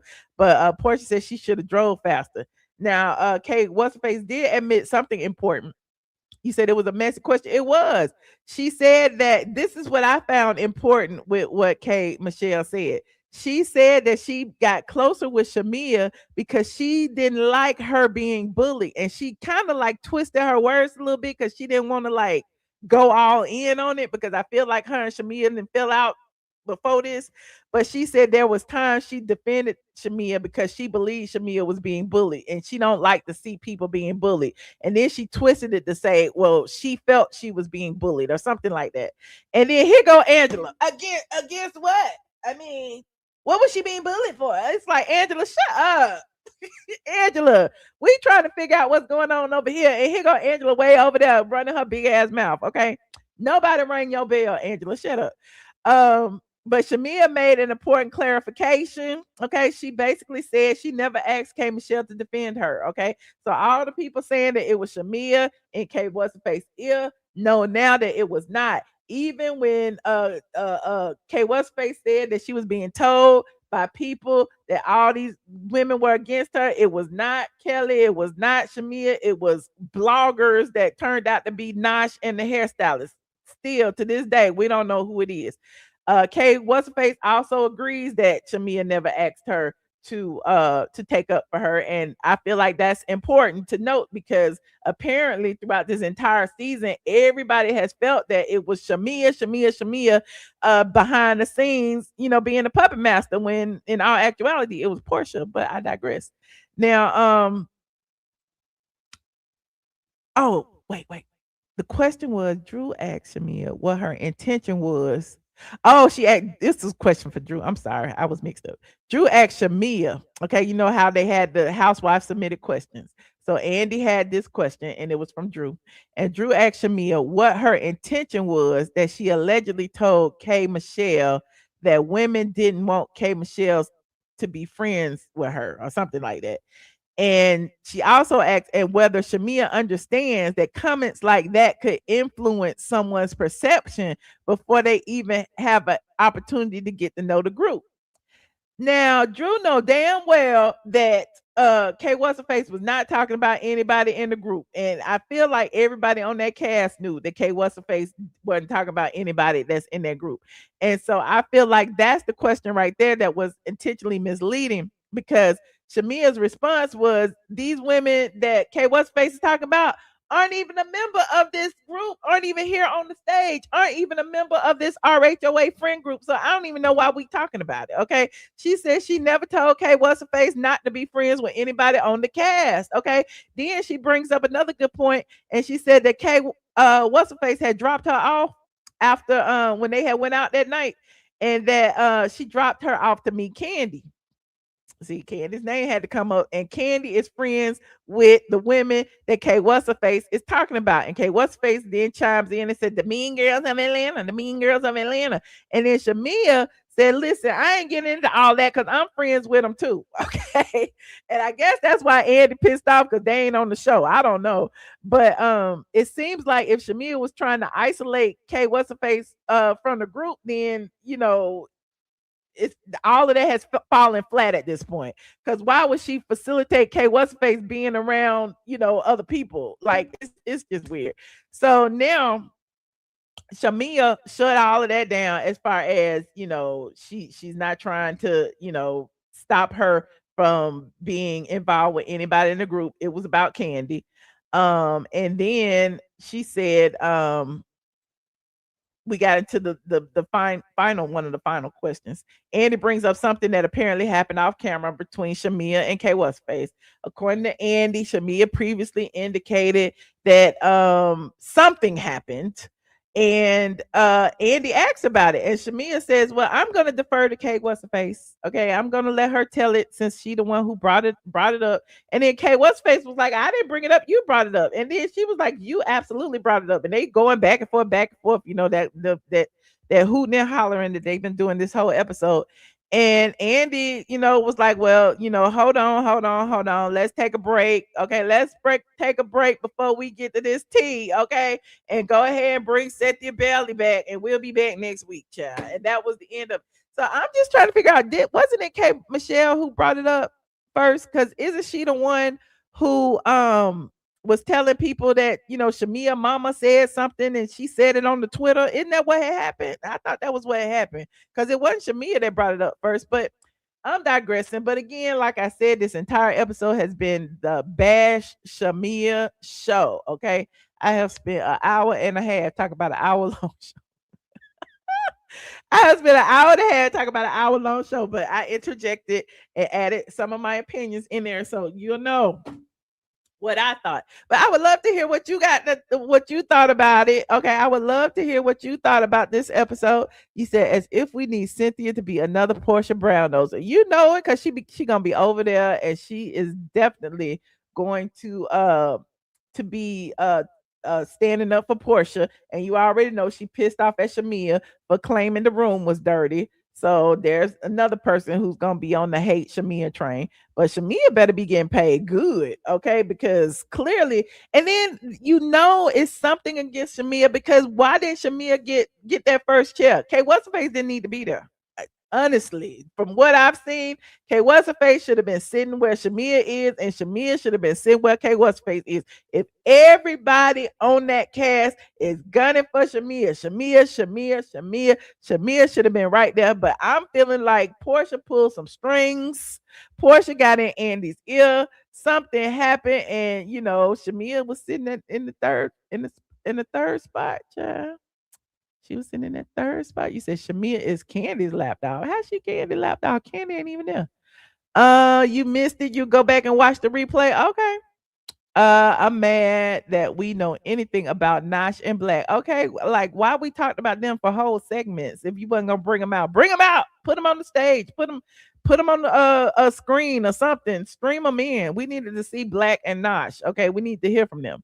You said Shamea is not a victim. We're not saying she's a victim, but she's not a villain either.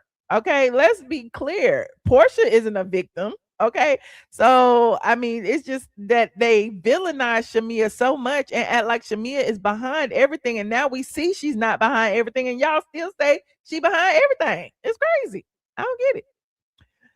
If Shamea leaves, Porsha won't have a storyline and won't. Okay, and won't. If I was Shamea, I would have told Porsha, at least my mama doesn't walk into my marital bedroom when I'm asleep. Oh, okay. Blak is in Thailand. Okay.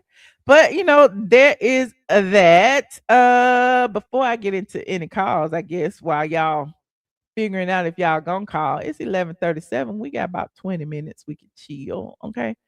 I have put the link in the chat if you would like to call in and chime in. Let's see if I have any final thoughts.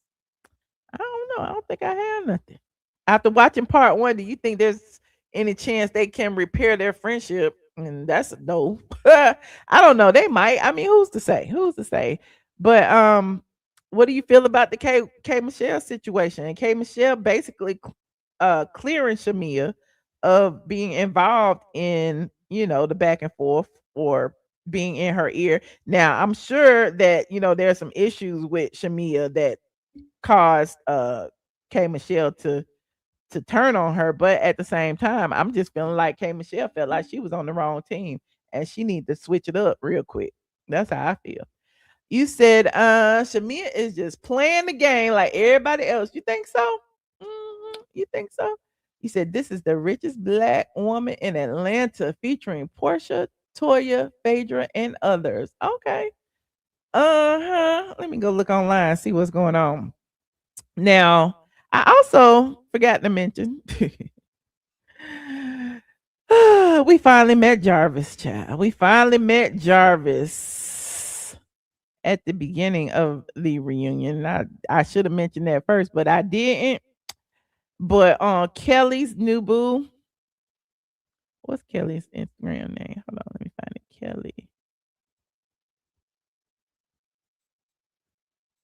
Kelly's new boo. She has come out with him. His face is out there. The people said they asking the people to come out within 24 hours and tell, spill the tea on him. And I'm like, why y'all doing that man like that? We don't need to know all that. Hold on, let me get into my stream yard. We don't need to know all that man business. But he is very handsome. Hold on. Here he is right here on Kelly's Instagram. Okay, Kelly said she is the standard, honey, and that is her man. And Shamea said, let him know. Let him know. Okay. So yeah, he got his own. Let me go to his page. Oh, he had his own page. Who is Jarvis? They done created a page just for us. Okay. And his who is Jarvis page right there. Apparently that was them at the Halloween party. Okay. That was them on the boat. Okay.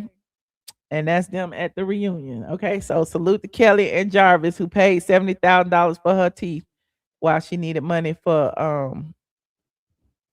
her bills. Now, also Pinky has responded to all of the hoopla online. Pinky said this is all she got. Hold on. This is what Pinky said for y'all.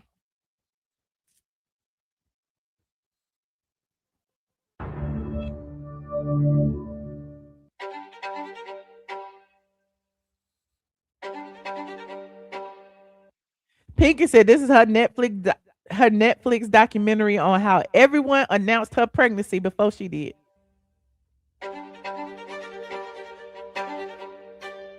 Pinky look like she about to give birth tomorrow. She said she gonna give birth in December, November, December. So what that means? She about 4 months. She look bigger than that.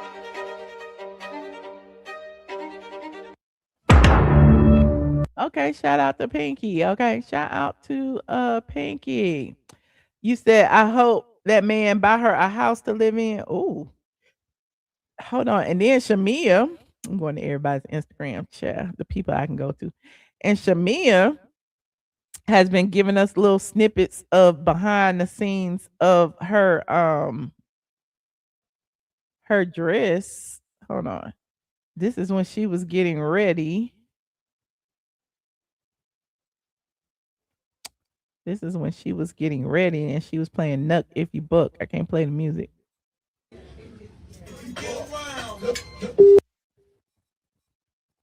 There she go right there. Okay. So shout out to Shamea, straight from the A, honey. Nuck If You Buck. She said, who else puts on Crime Mob Nuck If You Buck when it's time to turn up? I'm totally not about that life. Ha ha. We're an hour away from the reunion.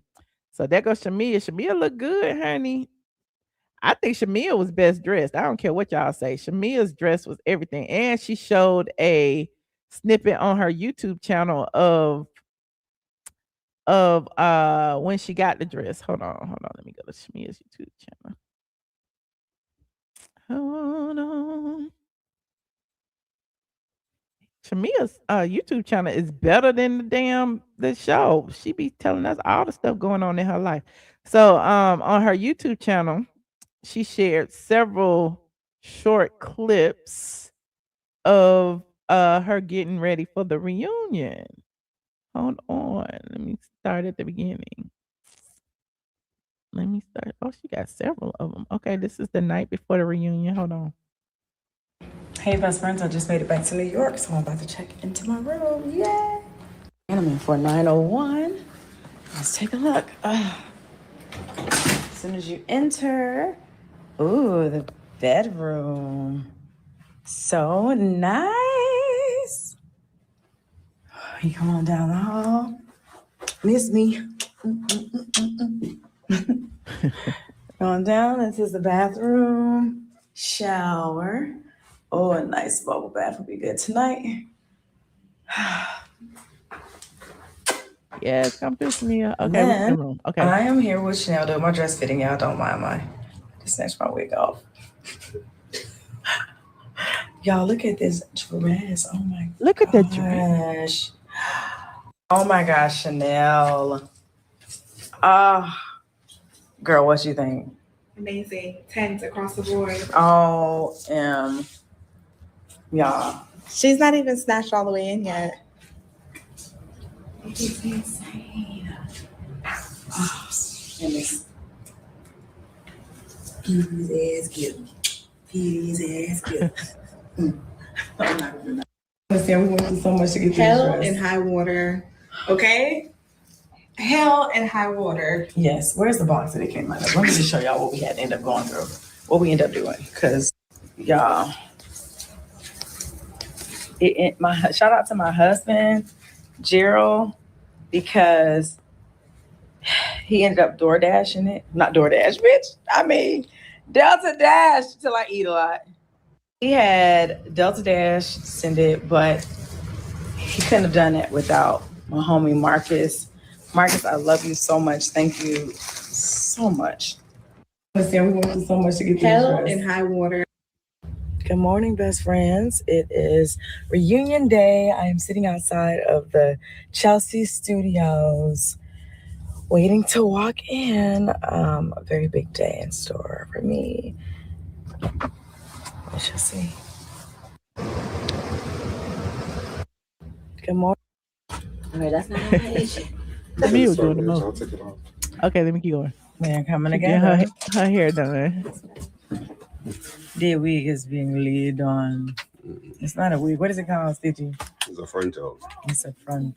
Buy it.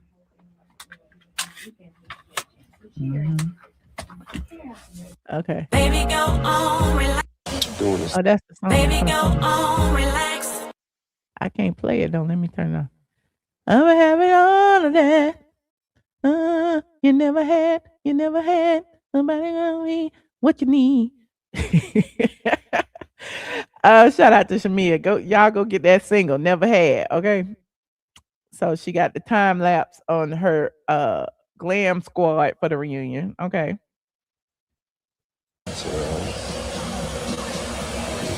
Juanita with the nails. Yes. Hey, best friends. It is almost time. As you can see, I am getting snatched into my dress. Stitch is not quite done with the hair. We still got to put the bun up at the top. And, as you see, Chris did his with on the makeup. Yes. Why y'all mad at me watching Because a Shamea lot of clip? bitches be fucking with me. And then it's like, I got all the receipts that y'all bitches started fucking with me first. And I'm going to let y'all bitches know that it's like, you can't fuck with me.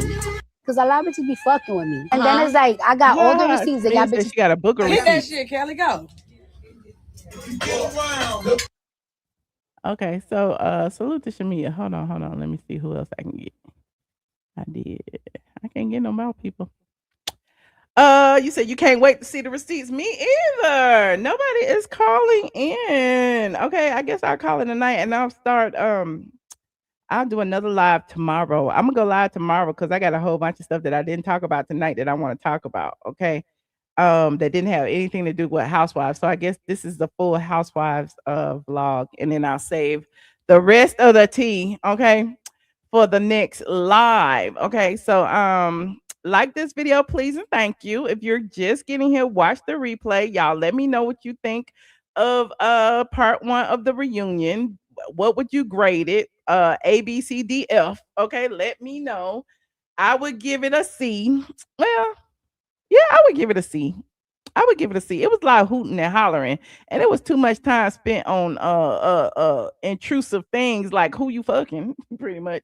Like, did you sleep with Blak? Are you having sex with Sway? Like, I'm just tired. Okay, I'm tired of who sleeping with who. But it was good. It was decent. Okay, you want to call? Click the link, honey.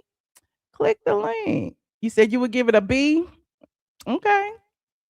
You said K, what's a face? Did say Shamea doesn't even realize she is Shamea and is that girl. Okay, that is nice. But here's the thing: why is it that Shamea has to be what you think is a that girl would act like? So you saying Shamea got to act stuck up and boisterous, and you know what I mean? Like, why does that mean she's that girl? She could just act like herself. Why she can't just be herself? I don't understand. Um. Let me see. What did I think about Ultimate Girls Trip? To be completely honest with you, I watched the NeNe Leakes portion. I tried to watch the rest of it, and it lost me when they was in OC on that boat. I was bored. When I saw them pictures of all of the season ones up there, and there was a picture of Porsha from season 5, I turned off my TV and I started doing something. I was bored. No shade. So I'll tune back in when they get back to Atlanta, whatever episode that is. But don't if you expecting a Real Housewife Ultimate Girls Trip review, I don't think I'm gonna do it because I don't like the way they treated NeNe Leakes. I don't. I mean, I appreciate that they gave her flowers, but the thing is, they showed us all of that as a preview. Okay, we didn't see anything different on the show that they didn't show us, that they didn't release as a precursor to the episode. And to me, they just used her appearance to drive people to watch the episode, and then shitted on her the rest of the way. And even in here, and I have problems with, even with all of the blogs running with, oh, because she's on the show, she's back, she's gonna be on next season of Housewives, blah blah blah. To me, it's like normally they don't confirm or deny like who's gonna be on the cast or what cast or what's gonna happen or whatever. But to me, they immediately debunk them NeNe Leakes rumors because Andy is a hater. That's just my opinion. Like they sent it to TMZ. NeNe Leakes is not coming back, okay? Because Andy is a hater. But at the end of the day, they want you to watch her. They want to use her for you to tune in to Girls Trip, and it is what it is. But I'll tune into it is a thing of discussion. Now they pulling out NeNe Leakes clips. They're talking about NeNe. Everybody's saying that they want NeNe. It is what it is. The fans do want her, but at the end of the day, like, you ain't gonna use me to boost up Porsha. But I digress. Hold on. We have someone in the back. Hello. Hey, Michelle. Hey, Hey, squad. sweetie. What's up, friend? Girl, I was thinking about the NeNe of it all as well. I am honestly, it hurt my heart. It hurt my heart to even see her on the camera and Well, she not looks be. amazing now. It She ain't hurt looked your damn heart. good. She looked damn good. Let me go to NeNe page. NeNe looked Baby, your amazing. girl looked Yeah. damn good. And Okay, here's and she why knew I it think too. that here's why they kept her off of from the Girls Trip premiere and all of that, because she would have outshone Porsha. She would have outshone the star. And Yeah, and I felt Porsha like didn't want that. I felt like them having her on there and having Porsha bring her on there was their Mhm. way of trying to make it okay for Porsha to be in that space. Of course, it was like a pass the baton kind of thing. Yeah, I didn't like it. It hurt my Yeah. heart to see her on there and to see that she was not a main cast member on that series, when this is honestly, like, she's carried the whole series on her back. She's carried the Uh-huh. whole Real Housewives network on her back. She put it on the map. Yep. And she carried it the whole time she was on there. And you And can't if think of there Real was no Housewives without NeNe, thinking there about would be NeNe. no Porsha. Yeah, it's absolutely. And it's kind of even Giselle is there by default because honestly, I feel like Karen should have been there, but Karen chose not to be for her own sobriety. So, it just I don't know. It was just sickening. Like it hurt my heart. Yeah, because after that scene, like I tried to watch, they went to the airport, they met all the ladies, they were in the OC. Vicky was talking about something. They was gonna have an 80s party or something. I don't know, but it just wasn't to me, Mm-mm, like the group didn't even mesh well to me. And that's just mm-mm. watching this first episode. I don't know what y'all thought. Again, I I was think half that they got the ones that they have on there are professional housewives. Like uh-huh, Portia is a professional Real Housewife. Like oh, just like she said, she can't be led in interviews. Portia has done her some PR training, uh-huh. and like Portia controlled that interview with Carlos King, Mm, where Carlos controlled the interview with Shamea and Carlos King. He oh, led and he gave her all this bait, and she took it every time. oh, And I he didn't was watch really playing in that. her face the entire time. When he told her there's a lot of people who don't like you. I was like, I can't believe he's saying that to her face. I didn't like it at all. And yeah, it's just a lot. It's a lot. But I just wanted to just say shout out to NeNe Leakes. Like we know who the real ultimate housewife is, and we understand that there would be no real house. There would be no 20th anniversary if there was no first season with NeNe Leakes in Atlanta. So Exactly.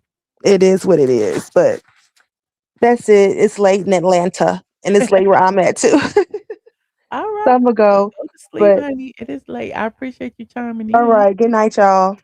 All right. Good night, sweetie. Shout out to Sweetie for making it over here. You said what now? You said it was giving fake friends that have nothing in common. That's what the girls trip was giving. Sure. It should have been two more black people. Who else? Who else you think should have been on there? Whose fault is that? NeNe is not there. It is Bravo's fault. Whose fault do you think it is? I don't know. Bravo will work on Shamea repairing that relationship in season 20. Okay, okay. Well, it'll be interesting to see. Okay, it'll be interesting to see what they do with the whole Porsha Sway of it all, because clearly they want us to fall for the okie doke when it comes to Porsha and Sway. And I don't know if I'm that invested in Portia's relationship with Sway. I don't know. That's just me. Hold on, we have Anonymous. Anonymous. Hello. Unmute yourself, Anonymous. Hello. Hey. Oh, hi, Michelle. I'm sorry. I had the No, other thing running, so it was echoing. How are you? how you doing? I'm good. How you doing? I'm good, thank you. So I haven't really watched the show much, but I do watch it through, I guess through you when you talk about it and on TikTok. But there's something that I'm just, I don't know, that I not curious about, but just baffles me about Angela is let's just say they get their way, right? The whole group gets their way and Shamea does not return next season, right? Who does Mhm. Angela think is the next target? It's not going to be Drew. It won't be Cynthia. So who's the next target? Shamia coming back. And I guess she's if she want to come back, I'm sure she'll be back. no, I'm sure. I'm not saying that Shamea is not coming back, but just hypothetically, if they really were to get, or she would get frustrated and say she's not coming back. Oh, okay. Yeah, Yeah, yeah. I get what you're saying. If she didn't come back, what would they have to talk about? yes. Not only Who would they that, have but picking? with Angela, who does she think will be the next target? Because obviously, there's somebody that needs to be picked on clearly. So with Mhm. Shamia gone, does she not realize that she will be the next target? Especially because she's given them so much ammunition. I think I might be wrong, but I just feel like the lies, the unnecessary you slept with this. I mean, how old are we? Do we really care who sleeps with who? And not only do Mhm. we really care, but you're a married woman. Shamia is married. Why would you do that? Angela, to Hmm. me, I just feel like, I hate to say this, I feel like she's the dumbest housewife, excuse me, I've seen in a very long time. Yeah, she was promising at first, and she just became a disappointment this season to me. Yes, Yeah. Yeah. last season she was almost, for me, she was almost that girl that I actually liked, a newbie that I liked, and I kind Until of the felt that. Phaedra thing fell Yes. flat. And then it's Hmm. like she kept trying to like make up for that or whatever. And then it's like the Phaedra thing kind of made us look at her in another way. Like, girl, you was lying. You did all that. So I don't know. Yeah, all of that, and then this season, the whole George thing, which me, the man George, whatever his name is. Yep, the George Um, thing, the Falcons and the Hawks. yeah, like, oh God, she makes me cringe. I feel so bad for her because I liked her, but now she makes it so hard to like her. But Mhm. I just feel like she's just not the smartest housewife. Mm. Anyway, I wish they would bring back the OGs and let them, kick around a little bit and knock some sense into her. That would Mhm. make it fun.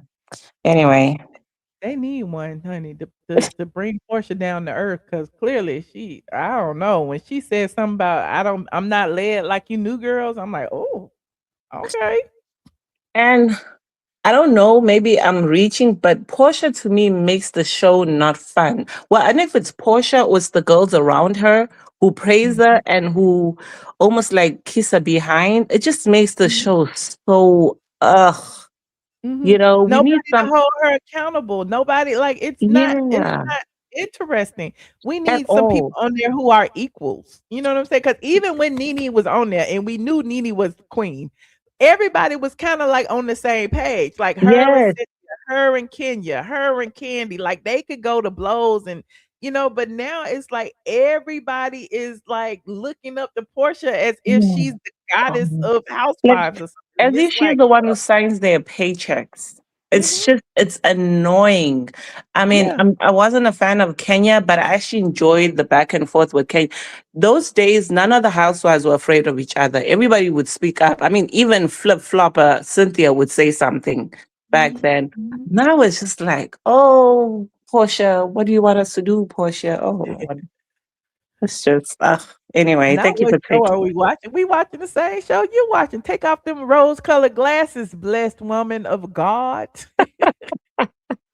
Take them off, girl. Look, read between the lines. Look, everything She that you are prob- being fed is not accurate. Like, things are not necessarily black and white when you see it. You literally have to pay attention. Portia has been playing y'all since last year when she sat down with Shamea and Shamea said, I want the same Portia that I get off screen. Like, why is it that you got to come on here and act like this when offline you calling me and we kikiing? You know what I'm saying? And Portia was like, yeah. you got to pay me more for that.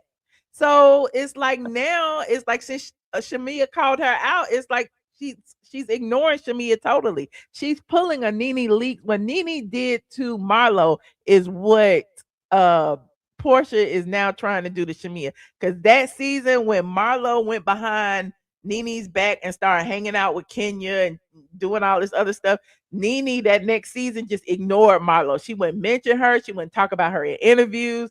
When Mm-hmm. they were at the Belly Bowl, Marlo was trying to talk to her, and NeNe was acting like she didn't even see her. Marlo damn near chased her out because NeNe was like, I'm not gonna even be here. She chased her to the car, called her Donald Trump and all this, a Donald Trump flip over and stuff. So I feel like Porsha is doing that exact same thing. She's following that footprint. And the She crazy is. thing about Porsha is she should know better that she should know by now that Bravo builds you up to tear you down. She should That's know what that. that's what I've been thinking is, I mean, how long does she think this is gonna go on for? Because I don't think it'll go on for more than, I don't know, 3 years at most. Mhm. They will find someone else. And I would not be surprised if um Shamea becomes to Bravo what Portia is to Bravo right now. I mean, I wouldn't be surprised. Shamea has everything that a housewife should have. She has the money, she's got a bubbly spirit. And people need to stop this thing of Shamea's annoying. Shamea is she's just that, I think she's just a bubbly person who Mhm. does not um she does She not don't act put the on way we airs. She think a don't have to person with her money pretend. would act, I think. Yeah. Yeah, she don't put on airs. Because Yeah. you know how they say money makes you more of who you really are. If you an asshole, when you get money, you an asshole with money. If you are literally a legit, a genuine person with money, you are gonna be a legit genuine person. So, I just feel like, even with money, she's still the same person she's always been. And it doesn't necessarily have to be with class or not class. It just, she's just down the earth and people just see her and feel away for some reason. I don't know what it is. It's weird. I guess everybody works for Go Naked at this point because everybody's just on Portia's They sure behind. do. But anyway, thank you for taking my call, and I'll come back to watching the show when Porsha gets off this high horse, and when these girls actually start opening their eyes and realizing we actually want a show and not this puppetry that's happening. Like, this is annoying. Okay. All right, thank you. Bye. Bye. Shout out to Toya. You said you love Shamea's personality. I do too. I think she is amazing. But y'all feel aways. And then people be like, "Oh, Michelle, you be dragging all the black women." But then when I support a black woman, then all of a sudden I'm supporting the wrong one. Y'all get mad at me for supporting the wrong person. It's like it's the wrong person to you. Okay. And then eventually, after you get the sleep out your eyes and take off them rose-colored glasses, you like, oh my God, Michelle was right all this time, honey. Just go back in the archives and watch some of my stuff, and you'll be like, damn, Michelle was right back then. And I thought it was this way, but it was this way. Okay. Just know I've been blogging for 20 years, honey. It'll be 20 years next year. I started my blog in 2007 on straight from the A.com, not on YouTube. I know people be like, oh, you've been on YouTube since that. No, not on YouTube, honey. I was getting 1 million views a month on my blog, 1 million visits, even more than that. I think it was like 5 million. Who knows? I don't know how many I get now because I haven't blogged in like a year or so, but I will be back on straight from the A.com. So anytime you want to go and revisit Housewives history, when you are rewatching like season 1, 2, 3, 4, 5, 6, 7, 8, 9, 10, 11, 12, 30, 40, 50, you can go over to straight from the A and you will see all the tea about, the Cordell situation, and Cordell wanting to file lawsuit against people for calling him gay, the whole Porsha and Simon stuff, some of it, because that's around the time when I stopped. The whole Phaedra and Apollo divorce situation, like all of it, the whole Cynthia and Peter situation, like all of it is on my website. So there's that. Yes, Roaring 20 for Michelle. He said, Michelle, the fact that you can be unbiased to Candy friend Shamea shows you're speaking facts. Well, I mean, it is what it is. Look, she ain't got to be Candy friend. She might have been my friend before she was Candy friend. I don't know. I like Shamea, but Candy should be held accountable for the stuff that she do too now. And when I call Candy out, y'all be mad at me for calling Candy out now. But anyway, I'm digressing. But exactly, it's my opinion. Okay, it's my opinion. It's not all facts. A lot of it is facts, but it's my facts on the opinions as they are stated. And sometimes people don't like my interpretation of the facts, but it is what it is. What blogging site I use? Straight from the A.com. It's on WordPress, but it's straight from the A.com. Mm-hmm. I wish Shamea would have talked more and Angela talked less. Okay, well, there's that. Hold on, we got somebody else in the back. Let me see. Hello, we got Monty. Hey, Monty. Can you hear me? Hello. Monty. Okay. I knew you didn't have a picture, so I was like, is you a troll? Hold on. Hey, Deidre. Hey now, Michelle. How you doing? I'm all right, friend. Welcome. Thank you. So did you watch the reunion? I ain't watching. Turn off your other device, friend. It's gonna echo. Yep, I'm about to do it right now. Okay, let's just talk about the little situation and everything. I saw the little clips of the reunion. But let's just talk about Porsha in general, y'all. Porsha been on the scene. You hear me? With Cordell. If it weren't for NeNe saving her, feeling pity for her, Porsha wouldn't even have a platform. You hear me? Uh-huh. But she forgot where she came from. You hear me? Through the whole little thing, Porsha been the most devious, scheming person. Her and Phaedra freaking frat. They don't sing. You hear me? Mm-hmm. They don't accuse people to trying to kidnap them, to take to the The dungeon. dungeon. You hear me? Mm-hmm. And you know that I really felt like that was because Phaedra and Candy had a scissor thing going on, and Candy cut off Phaedra, and she couldn't take it because Phaedra got so vindictive. Talk about what Todd and Candy was doing with Shamea. If y'all remember that stuff, you hear me? It's like it's some animosity behind this stuff. Okay, do Mm-hmm. y'all remember when Candy and Porsha sat down? And Ken was like, I remember you telling me that you wanted to, lick me out and stuff at the party and stuff. And Mm-hmm. Phaedra, she just be lying. Not Phaedra, but Porsha just be lying. I ain't never say I want to do that right there. But Candy don't be lying. And she might have had a dungeon, but it wasn't her place to bring it out. You hear me? She Yeah. always been on some get up stuff. Every relationship she get in, she even whooping the mama, whooping the assistant. You hear me? Just toxic. Went down there to the cabin, told them one of y'all gonna eat my tonight. You hear me? She been like that. She always been for a bag. She have no loyalty. How you gonna say that you don't want to film with NeNe when NeNe the one got you on? They let you Exactly. know. They let you know that she in the wrong state of mind being. You hear me?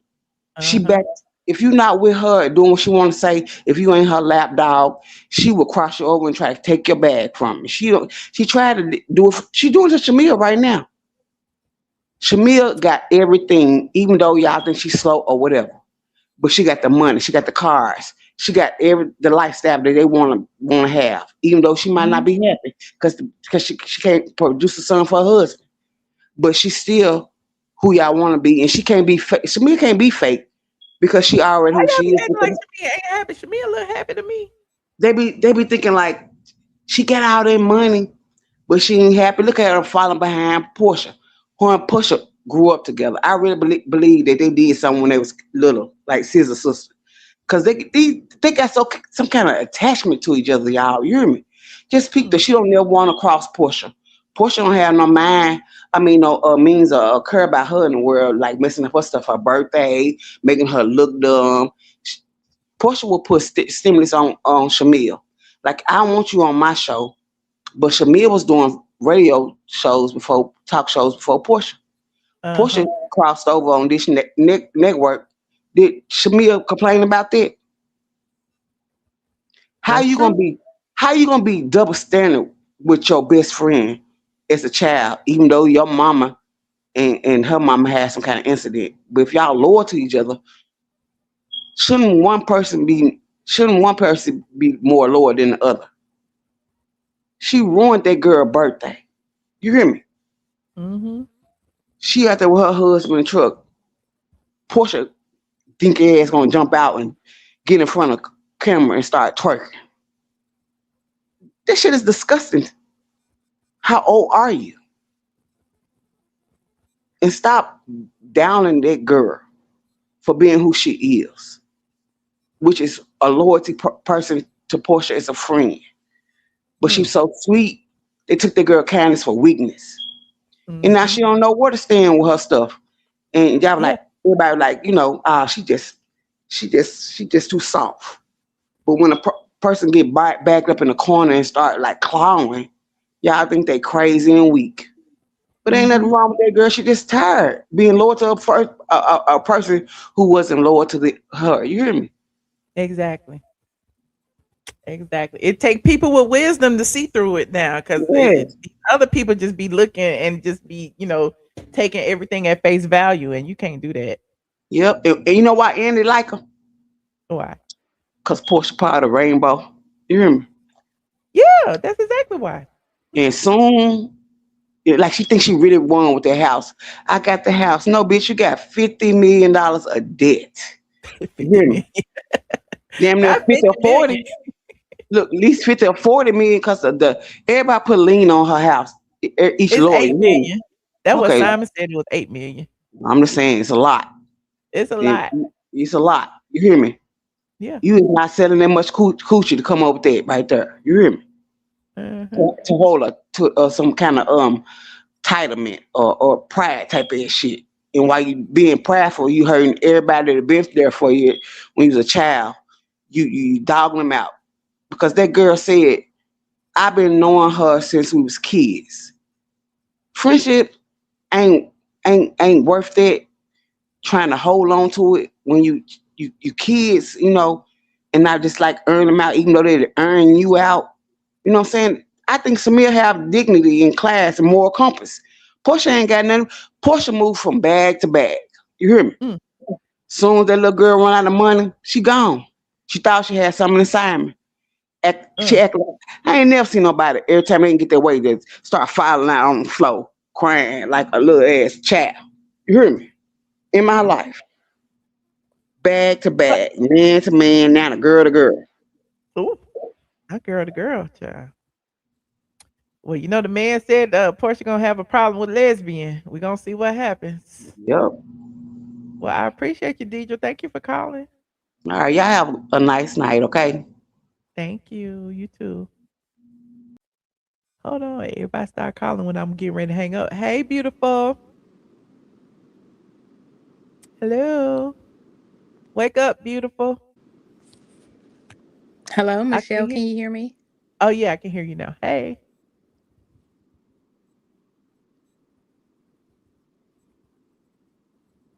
Close your other window.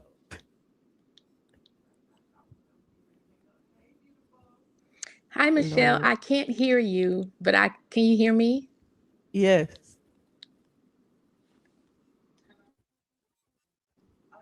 Lord Jesus. How are you tonight? I'm good. Keep going. Okay.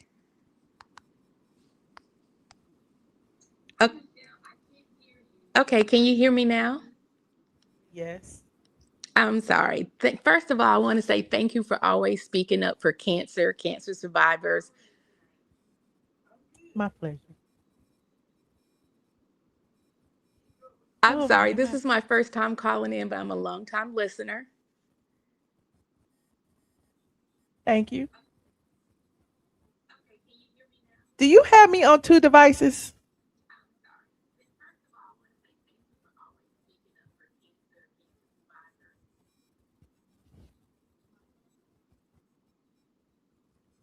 Okay. There's some type of delay. I'm sorry, but I'm a Yeah, thyroid hang up cancer and call survivor, hang so up and thank you call again back for because there's speaking up. extreme delay. But what I wanted to say was I have my TV on, Turn it off. but I can't hear you without the TV. Oh, Lord. Okay. I don't know what to do. I can't. Call back, friend. I don't know what to do. Hello. Lord, he going. Monty. Why do people calling and I can't hear? Monty, do you hear me? You got your TV on too. Okay. Maybe I should call it a night. I was gonna wait. Call back, friend. I wanted to hear what you had to say. Or if you call back and you can't hear me, just start talking, child. Because we can hear you. Just start talking. I put the link in for anybody who want to call in. I give y'all 10 more minutes. What was I about to tell y'all? Oh, see, this was on my agenda for the next live, child. Hold on. Let me see my notes. Where's my notes? I had a whole, but I wanted it to be a separate show. So it's gonna be good too. I'm gonna talk about Sydney Star. Wait, what am I saying? We had already talked about Sydney Star. I was gonna do a Sydney Star update. I was talking about Saucy Santana and the Quiet on the Creek and him talking about the kids want to FUCK him. And then I was gonna talk about the DL Whisper, talking about Junkie Dineva is unapologetic about PDFs. And then I was gonna go into the Britt Edie saying she ready to talk, and then Junkie reading her because he hate black women, and then Britt's response to Junkie because she called him a crackhead, okay, and I got all of that, and then I'm gonna add some more. Okay, tomorrow, because this live went too long. Okay, but I got that on the agenda for tomorrow, and then let me go and add Perez Hilton up at the top. Me and Tasha K talked about a few of these things the other day. So go over there. We talked about Perez Hilton when he first had his breakdown. Now he's been Baker acted. So I'm gonna talk about that, and I'm talking about Sydney Star, and I'm talking about all this stuff I'm talking about. So I think it's a cute little lineup. I got it, I think it's a cute little lineup. And then the segues, it's like, okay, so I got the saucy, the kid, the junkie, talk about the PDFs, the Den junkie reading Brit eating, and then Brit eating reading junkie. So yeah, that's gonna be a fun show. Hold on, we got some more people in the back. Hold on. Cam.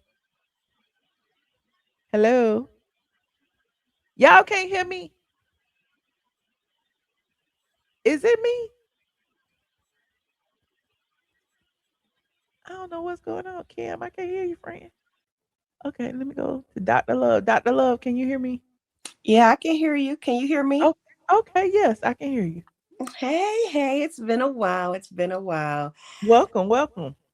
Yes. However, I just want to say two things. One is about Shamea, how beautiful she was and how she shut it down. She was NeNe the shut it best down. She dressed. did.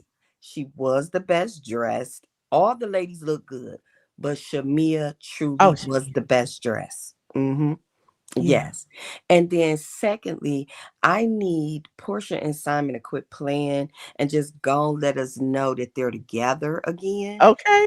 Go ahead and get back together, child. We tired of the fight. Right. I need them to stop playing. That's it. That's all. I gotta do the replay tonight. But yes. Okay. All right. No worries. I did an in-depth discussion about the reunion, so you'll enjoy it, I think. Yes. All right. Good night, All right. pretty. Thanks for calling, Dr. Love. Okay. Good night, pretty. Monty, keep trying, child. Monty, can you hear me? Monty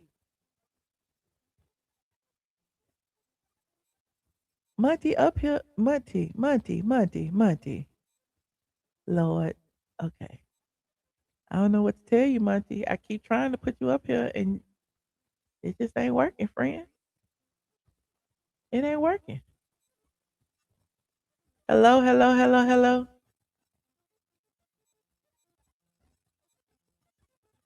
Nothing.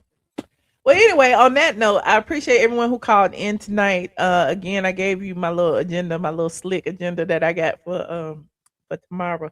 I might do an early show tomorrow. That'd be fun too. Also, if you're not following me on TikTok, please follow me on TikTok. It's I am ATLien on TikTok. I think I'm gonna do a live on TikTok just to shoot the shit.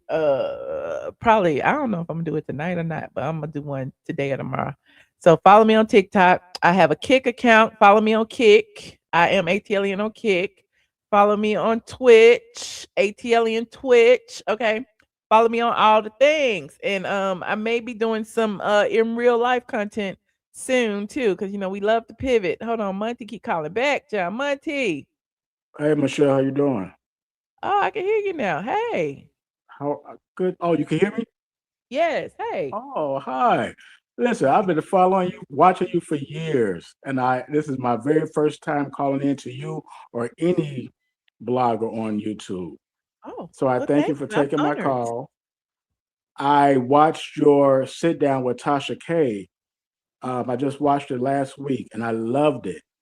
Oh, and I thought it was very good to see you all come together. And I commented on her channel. I said that Michelle looked fantabulous. I thought you looked really good as you do tonight. Thank you. I don't want to take too much time because I know it's late. I did want to comment about, of course, the housewife situation. Like you, I agree. I really don't see the problem with Shamea. And I'm a guy watching this. I typically just watch the reunions. Thank you, Anthony, for the welcome. I don't watch the show per se. I just joined Twitter, and so I've been watching clips on Twitter. But over the years, I watched the reunions. For whatever reason, I don't watch the season, but I like the reunions. And I don't see the problem with Shamea either. I thought she looked great at the reunion. I thought the other ladies looked great. I'm a lover of women. So I'm not going to say any woman looks bad unless they're really, really bad, you know. But They all look good. You right. They all look good. yeah, but I don't see the problem with her. I feel bad for her and Porsha's situation. I like friendship and I value it, and I hate to see any friendship fall apart like that. It's just unfortunate to watch and see. Hopefully, God and time heals the wounds. If not, hopefully they can at least be peaceful without all the fighting and bickering and all of that. On to the NeNe situation. Been again watching the reunions over the years. I know who NeNe Leakes is. She is definitely a classic, and I feel the sentiment of seeing her there for the girls' trip precursor, but not being a main cast member as she is an OG, and everyone else is an OG except for Porsha. So I do understand the disappointment in that, the nostalgia of it all. Let me say this, if I may. I feel like, well, let me say I agree with the fact that Andy's a hater.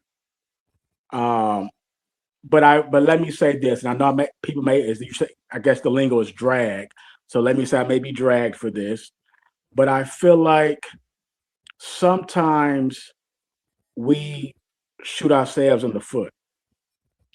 And I feel like had NeNe just left Housewives because she just wanted to take a break or something like that, I feel like she would have been welcomed back because of her iconic status. I feel like she would have been welcomed back with open arms. But of course, because of the lawsuit and the filing and the claims of the racism and all that, it's hard for people who are, upper, let's say that, to accept back someone who has made those claims against them. I'm not saying it's right. I'm not saying Andy's right or anything like that, because I'm not disputing what NeNe was going through there. I'm not going to say that she didn't experience racism or that she didn't experience favoritism going to other housewives or anything like that. I wasn't there. If that's her experience, that's her truth, she has the right to say that and claim that. However, as I mentioned, sometimes we shoot ourselves in the foot. It's hard to expect someone, a person or corporation, to welcome you back after you've made those allegations against them. And so while I would love to see NeNe back as millions would, I understand, I guess, why Andy is not so enthusiastic or open to welcoming NeNe back. That's just me being honest. As a man, I'm just being honest with you. The saying is, when life gives you lemons, turn it into lemonade. Sometimes you have to leave those lemons where they are, because sometimes the juice just ain't worth the squeeze. It's just not. And Well, I think, go ahead. Okay, go ahead. I'm sorry. No, you go ahead. Oh, I was just saying it's just so much. It's very, very layered when it comes to that NeNe situation. And I think it's not as cut and dry as she sued and she can't come back. You know what I'm saying? Because she was forced to dismiss the lawsuit. She was forced into arbitration due to her contract. She waited years. She went through arbitration. They arbitrated. They both came to an agreement. Allegedly, some of the agreement was pretty much they were going to lift the ban and let her work because they had pretty much blocked her from working all those years. So when they did lift the veil and let her work, her agreement was with NBC Universal, which Bravo is, below, a subsidiary of. And so NBC Universal gave her jobs at E News, at, hosting a red carpet for this, that, and the third. but when it came to Bravo, it's still like, touchy. And so I guess my problem with, well, it's not my problem, but when you see the whole thing and you kind of understand that, and now they're inviting her back, just for a glimpse, it's like, well, why give her that glimpse instead of just allowing her to be a part of the show? Like, you know what I'm saying? But I'm glad she did it. I'm glad she took that opportunity and ran with it. But at the same time, it's like, without her making amends with that network, I don't think she can work anywhere else. You know what I'm saying? That makes sense. I do understand what you, Michelle, and I'm seeing the comments, people telling me to go to bed and will Don't worry Bethany be about them. back? Don't worry about the comments. The You know, comments gonna I say already, what they like say. I said, I knew I would be dragged for this, but Yeah, again, but the thing is with Andy, a lot of people have sued him. A lot of Caucasians that work for Bravo have sued them, and a lot of them were welcome back. So okay. it's like, well, why is it that she's the only one that's having this problem when everybody else can still be employed and feed their families? You know what I mean? Like, I Right, don't I do know. understand that, and that makes a good point, Michelle. If of Caucasians have sued and they're back, I guess Vicky, what's her name, Vicky, yeah. Gumbelson, and she's Mhm. back as a okay. But then yeah, She's that back as okay she's on Ultimate Girls Trip, and she's returning to to the the franchise as a OC, the right, show. Yeah. okay, right, yeah. So okay, you make a good point. Right, okay. So look, hey, again, I did preface it by saying I do understand the sentiment. NeNe does deserve to be there.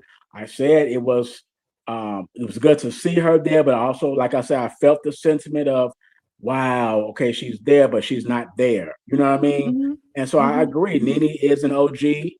I guess my whole point is that I hate this situation is where it's at Yeah. because I do feel like NeNe deserves to be there. So I don't want anyone to misunderstand me. NeNe deserves to be there. She created it. She started it. She was it. She is it.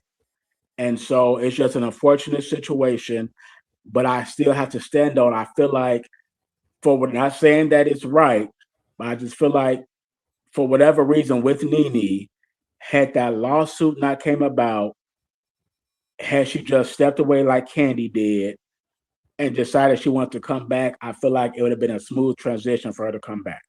I'm not saying it's correct. I'm not at all saying that. But I'm just saying, I just feel like that's what it is. Okay. But Well, I again, I appreciate your enjoy your input. channel. And I do know your boy Romero, and he out here clowning bad, so you need to get on him. What? Yeah, he's out here bad, Michelle. But Who? thank you for Romero in having the me. chat? You know Romero, your boy Romero. You don't remember him? In the chat? Yeah, he's here in Chicago with me. I don't know these people personally. No, I know you don't know him personally, but he's a frequent guest. He be on here Oh, with what's the dude that's always clowning? What's the dude that's always clowning? Dre. Dre. He used to Uh-huh. be on here with Dre a lot and different ones. But yeah, he's in Chicago bad. And I'm like, damn. Matter of fact, I messaged him. I said, you were ATLien. I said, you misrepresented Michelle. And he blocked me when Oh I told wow. him that. See, I ain't seen him on here in a minute. Tell him I said Yeah. hello. But Yeah. listen, you guys have a great night again, Michelle. Enjoy your channel. You're Thank beautiful. I you. love you. And thank you so much for having me. Thank you for calling. I appreciate you, Monty. Thank you. Bye bye. Hold on, we got Sierra Content Child. Hey, friend. Oh, hello. Can you hear me? Yes. Hello. What's up, Hey. Hey. Michelle? What's up, CC? I'm good. How you doing? I'm good. What's going on? It's just so nerve-wracking calling into your show because, you just have a lot of people. I get nervous, but I got to start Nervous for training. you got zillions over there. I don't never go live. I don't never talk to them. Well, you should. I might. But no, I'm here. I have to start dragging because this show it's affecting me. And people can say parasocial, whatever they feel like saying. But this show is affecting me. Porsha is one of the fakest people to ever step foot on this show. She's getting on my last darn nerve, and I just feel like I need to start dragging. She doesn't have it. Do you think that she has it, Michelle? I mean, not to be a main cat, like, oh God, not to be an anchor, she has it to be a part of an ensemble. Because here's the thing, people was like, oh, Porsha, her personality, and she's so funny, and she's so this.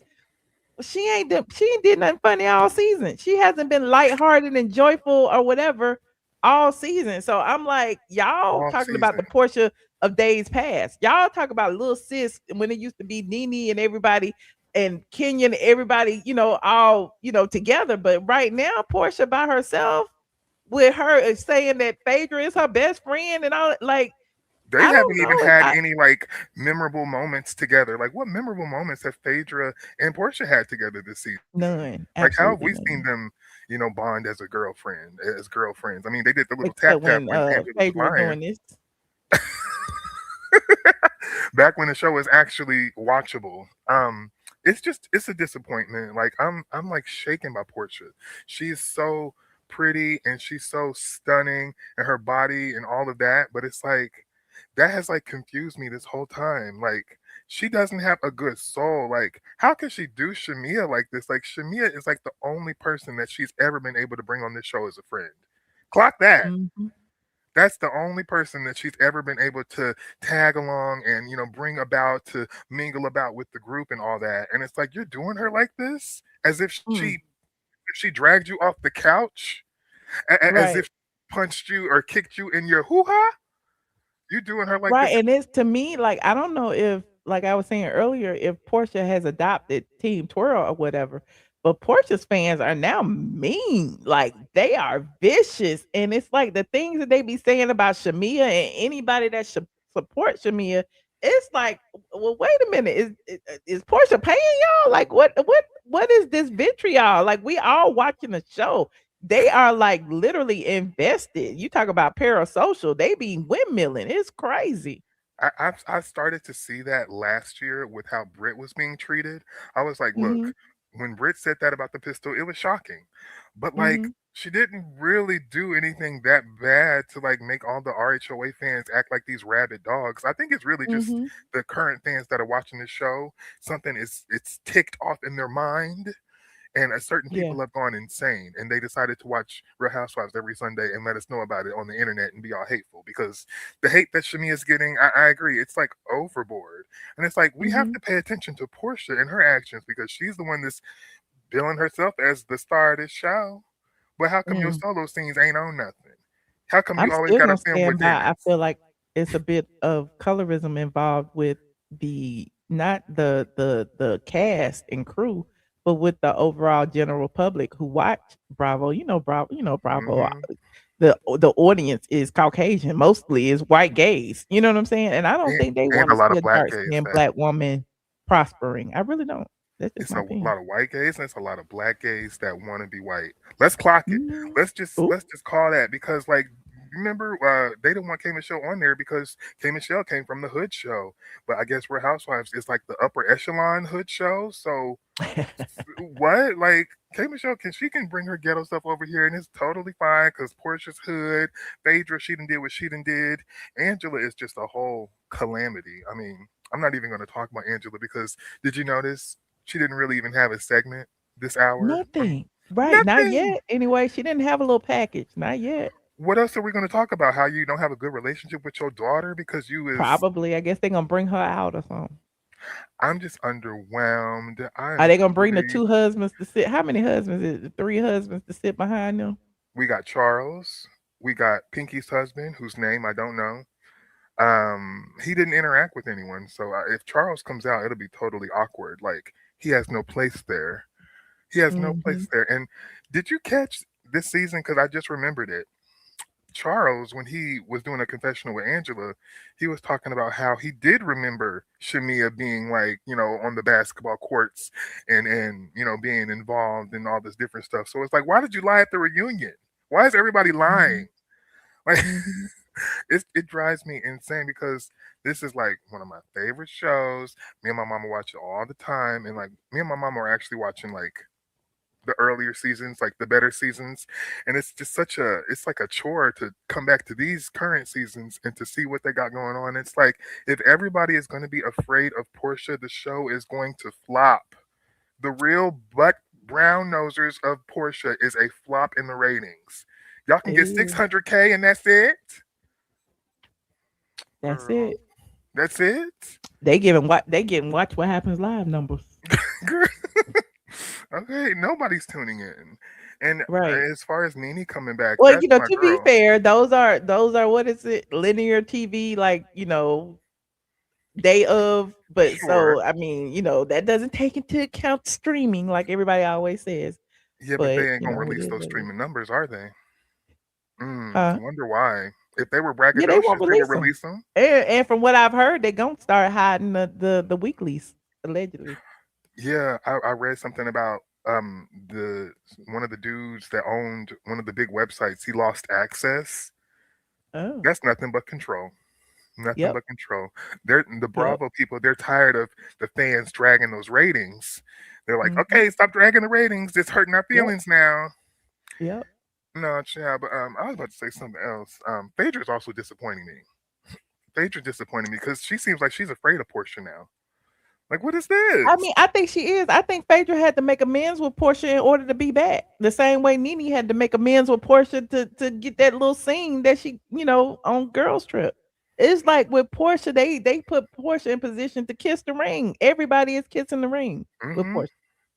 Do you feel, because this is just my little conspiracy theory, because you know how we felt back in 2020, we thought that, maybe they axed NeNe off the show to sink the show. You got the realest and most interesting person off the show who's not going to stick to a script, who's not going to be, a puppet of production. You got her off the show, and now the show is sinking and sinking, and Andy just wants to uplift and exalt Angela and wants to uplift and exalt Porsha, and it's like, those two are, they might appear strong, but they're really the weakest links. So it's like, Andy, are you trying to put them forward so that A, NeNe doesn't have a way to come back, and B, so that the show ultimately fails, because those are not strong players.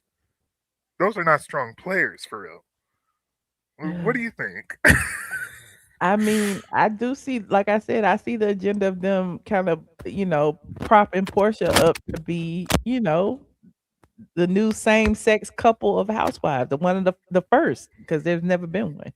So can you imagine if Porsha and Sway get married and now they are, a housewives couple or whatever? I don't Pray know. for Sway. Pray for Sway and Right. Sway's wallet, because Well, to we'll me, see. it just kind of seems like, oh, okay, I guess I scammed enough men, so let me just go over to the women now, because not too many men in Atlanta want to deal with me because they know what I'm about. So I guess I gotta go to the lady pond. Like, she probably does like women, Porsha, but I don't know. But as far as NeNe coming back to the show, I don't know how she's gonna do with this cast. This cast is weak sauce. The cast is weak, but I think, NeNe can hold her own if she did, Um, Yeah. this just be being a fan of NeNe and her bigger than life personality. That 3 minutes that she had on Girls Trip, like, solidified her to me, because I you agree. know what I'm saying. I So mean, it just she proved would that like she still has the juice. overshadow anybody, She huh? will. She will. It proved that she still has like the natural flavor to her. Like, Hmm. she still has it, and she looks so pretty. Like, her hair was perfect. It Hmm. oh, her body. Oh my God, NeNe looks so good in that scene. And then she did the little twirl. Yes, legs. That's all we got was legs from NeNe Leakes, honey. But And her like, iconic bag that Wendy Williams was dragging her about. Remember? oh really? Yeah, that's the bag Wendy was dragging about. She said it was stupid for NeNe to have written all over her Birkin. That's right. Oh my gosh, that's a throwback. I And forgot that's when about she would that. start dragging Wendy too. Well deserved. Well deserved. Yeah. I don't know. I just feel like I will never forget 2020 and like the feelings that I felt when they all conspired against NeNe. I just feel like, oh my God, are they gonna do that again? Because all they can do at this point, because I watched the other shows, all they have been doing is targeting one person and Mhm. coming up with issues for that one person because the other cast is lacking and ain't got interest in lives. And so Mm. I just don't want her to have to endure that, but I think Yeah. maybe she will be able to maybe get a good edit, I guess, maybe, hopefully. Mm. Or they just need new cast members too. Like they can get rid of Drew. They can get rid of. They need a whole lot of stuff. But at the end of the day, we still gonna watch this trash and drag it and whatever I agree. until it just disappears and ain't here no more. So The thing is, what if we'll NeNe be here comes back watching and she's till like it sinks best to the friends? final day. Huh? Okay. Yeah. Well, but what if NeNe comes back and she's like, "Oh, let me be best friends with Kelli and Shamea," and then, oh, I could just see that blowing up in her face. Like, what is she gonna do? Because I know she don't really want to kick it with Porsha like that. I know she really do not want to sit over there with Porsha, Angela, and Drew late behinds and be all rehearsed and whatnot. Because NeNe's not I don't rehearsed. think NeNe being a part of a team. She has never really been a part of a team per se. I guess Yeah. the talls and the smalls, but even then they weren't like against each other. You know what I'm saying? They weren't. Were they? The talls was against them smalls. Oh. Well, I just thought that was just a fun way of saying, these girls are taller than, but whatever. I don't know. I can't remember. I agree though. It wasn't as divisive. Like even when Sheree and NeNe had their stuff, I mean, they pretty much ignored each other the whole season on season 4. But like it wasn't as bad as it is now. But I do feel bad for Shamea too because she was best friends with the narcissist who didn't really see it for her like that, but pretended to because she needed somebody to film with. Girl, I don't know. I don't know. But I don't know who I'm rooting for really. Maybe Kelli. Kelli, she's small, she's loud. Well, Kelli has been bringing it. She's been holding her own, and I appreciate that about Kelli. I wish that, but Shamea don't have that personality to be loud and So I wish that she would find it somewhere in her. But the reunion isn't over yet, so we don't know. Shamea says she coming with her book of receipts. You saw that? I did. I do have a note for Shamea. She has to not look as bothered as she's been looking. Like she's been looking so sad and bothered while in like outside of like interacting with the girls, like when she did her little like she was dancing to Nuck If You Buck, like before the reunion happened, and she looked like so happy and so like jovial and all that. But like then she gets on the show and it just seems like she's down. And then I Yeah, because I'm sure she's tired. Because you saw everything pointed back to Shamea, and it's like, well, damn, what is this? I see that, but she's got to remember this is a show. She's got to perform. Yeah. She's got to make us love her because like that's one thing that Porsha's really good at. And then I think I'm gonna leave it at this because I need to make this point. Porsha is really good at being a fake extrovert. And when I was a fan of her and I was watching her YouTube channel, that's literally what she admitted that she was. She's like, I'm a fake extrovert. I don't really want to be around people like that. And it's like I can tell because you're not real friends with Phaedra. I can tell. You definitely ain't real friends with Angela. You and Drew or whatever y'all got going on is totally fraudulent. And I can tell. People can tell. Like, I think the people that aren't as esteemed, they can't really see through someone like Porsha who's faking it. But it's like, Porsha, if you really don't want to have no girlfriends, why are you on this show pretending to be such a girl's girl and so supportive? Why? Because you need the check? Yeah, you're right. Because they said the same thing that she treated her sister bad too. Like, who you gonna be around? Yeah. And then the sister's only around because her money is tied in with Porsha's money. If the sister had her own business, the half sister would be halfway somewhere else. Okay. And if you watched her channel last year, Dennis and Lauren were the only 2 people on there. Like, girl, you ain't got no friends, girl. You boring, Porsha. Okay. Porsha, I said it. Porsha out without nobody. Like I've seen Porsha out with like Shamea in the past before, but I've never seen Porsha out with no women. You're right. Like she has no friends. What did Dennis say when they was trying to get married? Who's gonna be your bridesmaids? Nobody. She's not loyal to nobody. You don't text. You don't call. You is a bad friend. You remember that from season 6? Like that's damn, you have a point. I never even thought about that because when you think about the overall, you just think about her on the show or whatever. But yeah, you're right. Okay. Big A. Yes, it's Oh time my for God, me to Michelle, go. I have to tell you, I've been trying to get my mama into like YouTube, and she's in love with you. She loves your banter, all of your stuff, and we was watching the Kim and Croy Chronicles, and it was just everything. So, thank you for having the best show on YouTube. Aww, Thank you. bigger, bigger. My elderly dog, he get grouchy. He doing okay? He's just elderly. I think he blind in one eye now. You lying? Oh my Yeah, I goodness. think so. Or either he got allergies, so I gotta take him to the vet. Somebody said it might be allergies. Cause he can still see. He done made his way down here because he was upstairs. Oh, okay. That's a silver Uh, lining. Biggie, uh-huh. you hang in there. How's Mama doing? She's doing better. Thank you so much for asking.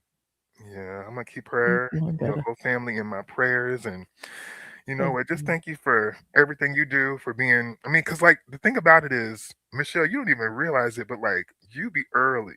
You be early on clocking the people that need to be getting clocked.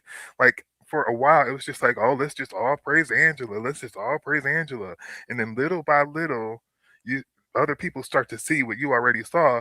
Oh, Angela's a complete fraud. She's faking everything. Oh, okay. Like, Mm-hmm. yeah, okay. That's right. I can't say it enough. Your show is the best. But I'm gonna head out. Oh, thank And you. yeah, I thank you for letting me appreciate come you, up with Sierra Blak. content. I'm gonna try not be nervous and call in some more. It's still nerve wracking though. Okay. It's just a lot of people. You know I appreciate you. Love you, friend. Love you. All right. Good night. Wait, how do I leave? This is new. I got you. Okay. Good night. Good night. Shout out to Sierra content. You said sorry he wants to get off. Oh yeah, Biggie. Look, see his little eye, my baby. I'm so sorry. Oh, sorry. All right. But anyway, shout out to the squad. If y'all are just getting here, please rewind. Biggie is like, I say a different age every single time. I think he's like 15. Might be 16. Yeah. I keep forgetting. I gotta go look. He round now. He old. And in dog years, he about 105 or something crazy. But yeah, Biggie is a little elderly dog. You said you like Kelly Potter and her interview with Carlos. Okay. Shut up. Quit growling at me. Yeah, he is. He's a little grumpy dog. You know, he used to have problems with his hind legs. So you have to be careful about the way you pick him up. So, so when I put him down, he growls. When I pick him up, he growls. He loves laying on me or whatever. But he all right. He quiet now, I guess, until he decides to bark again. But anyway, don't forget to like this video, subscribe if you are not subscribed. I will be back tomorrow. So click that notification bell, not once, but twice, so you can be notified as soon as I go live. Follow me on TikTok. I am ATLien. And yeah, go to sleep, y'all. It is late, honey. It is late in Atlanta. And if you are getting here, watch the replay. Go to sleep. It's late in Atlanta. Good night. Good night, squad.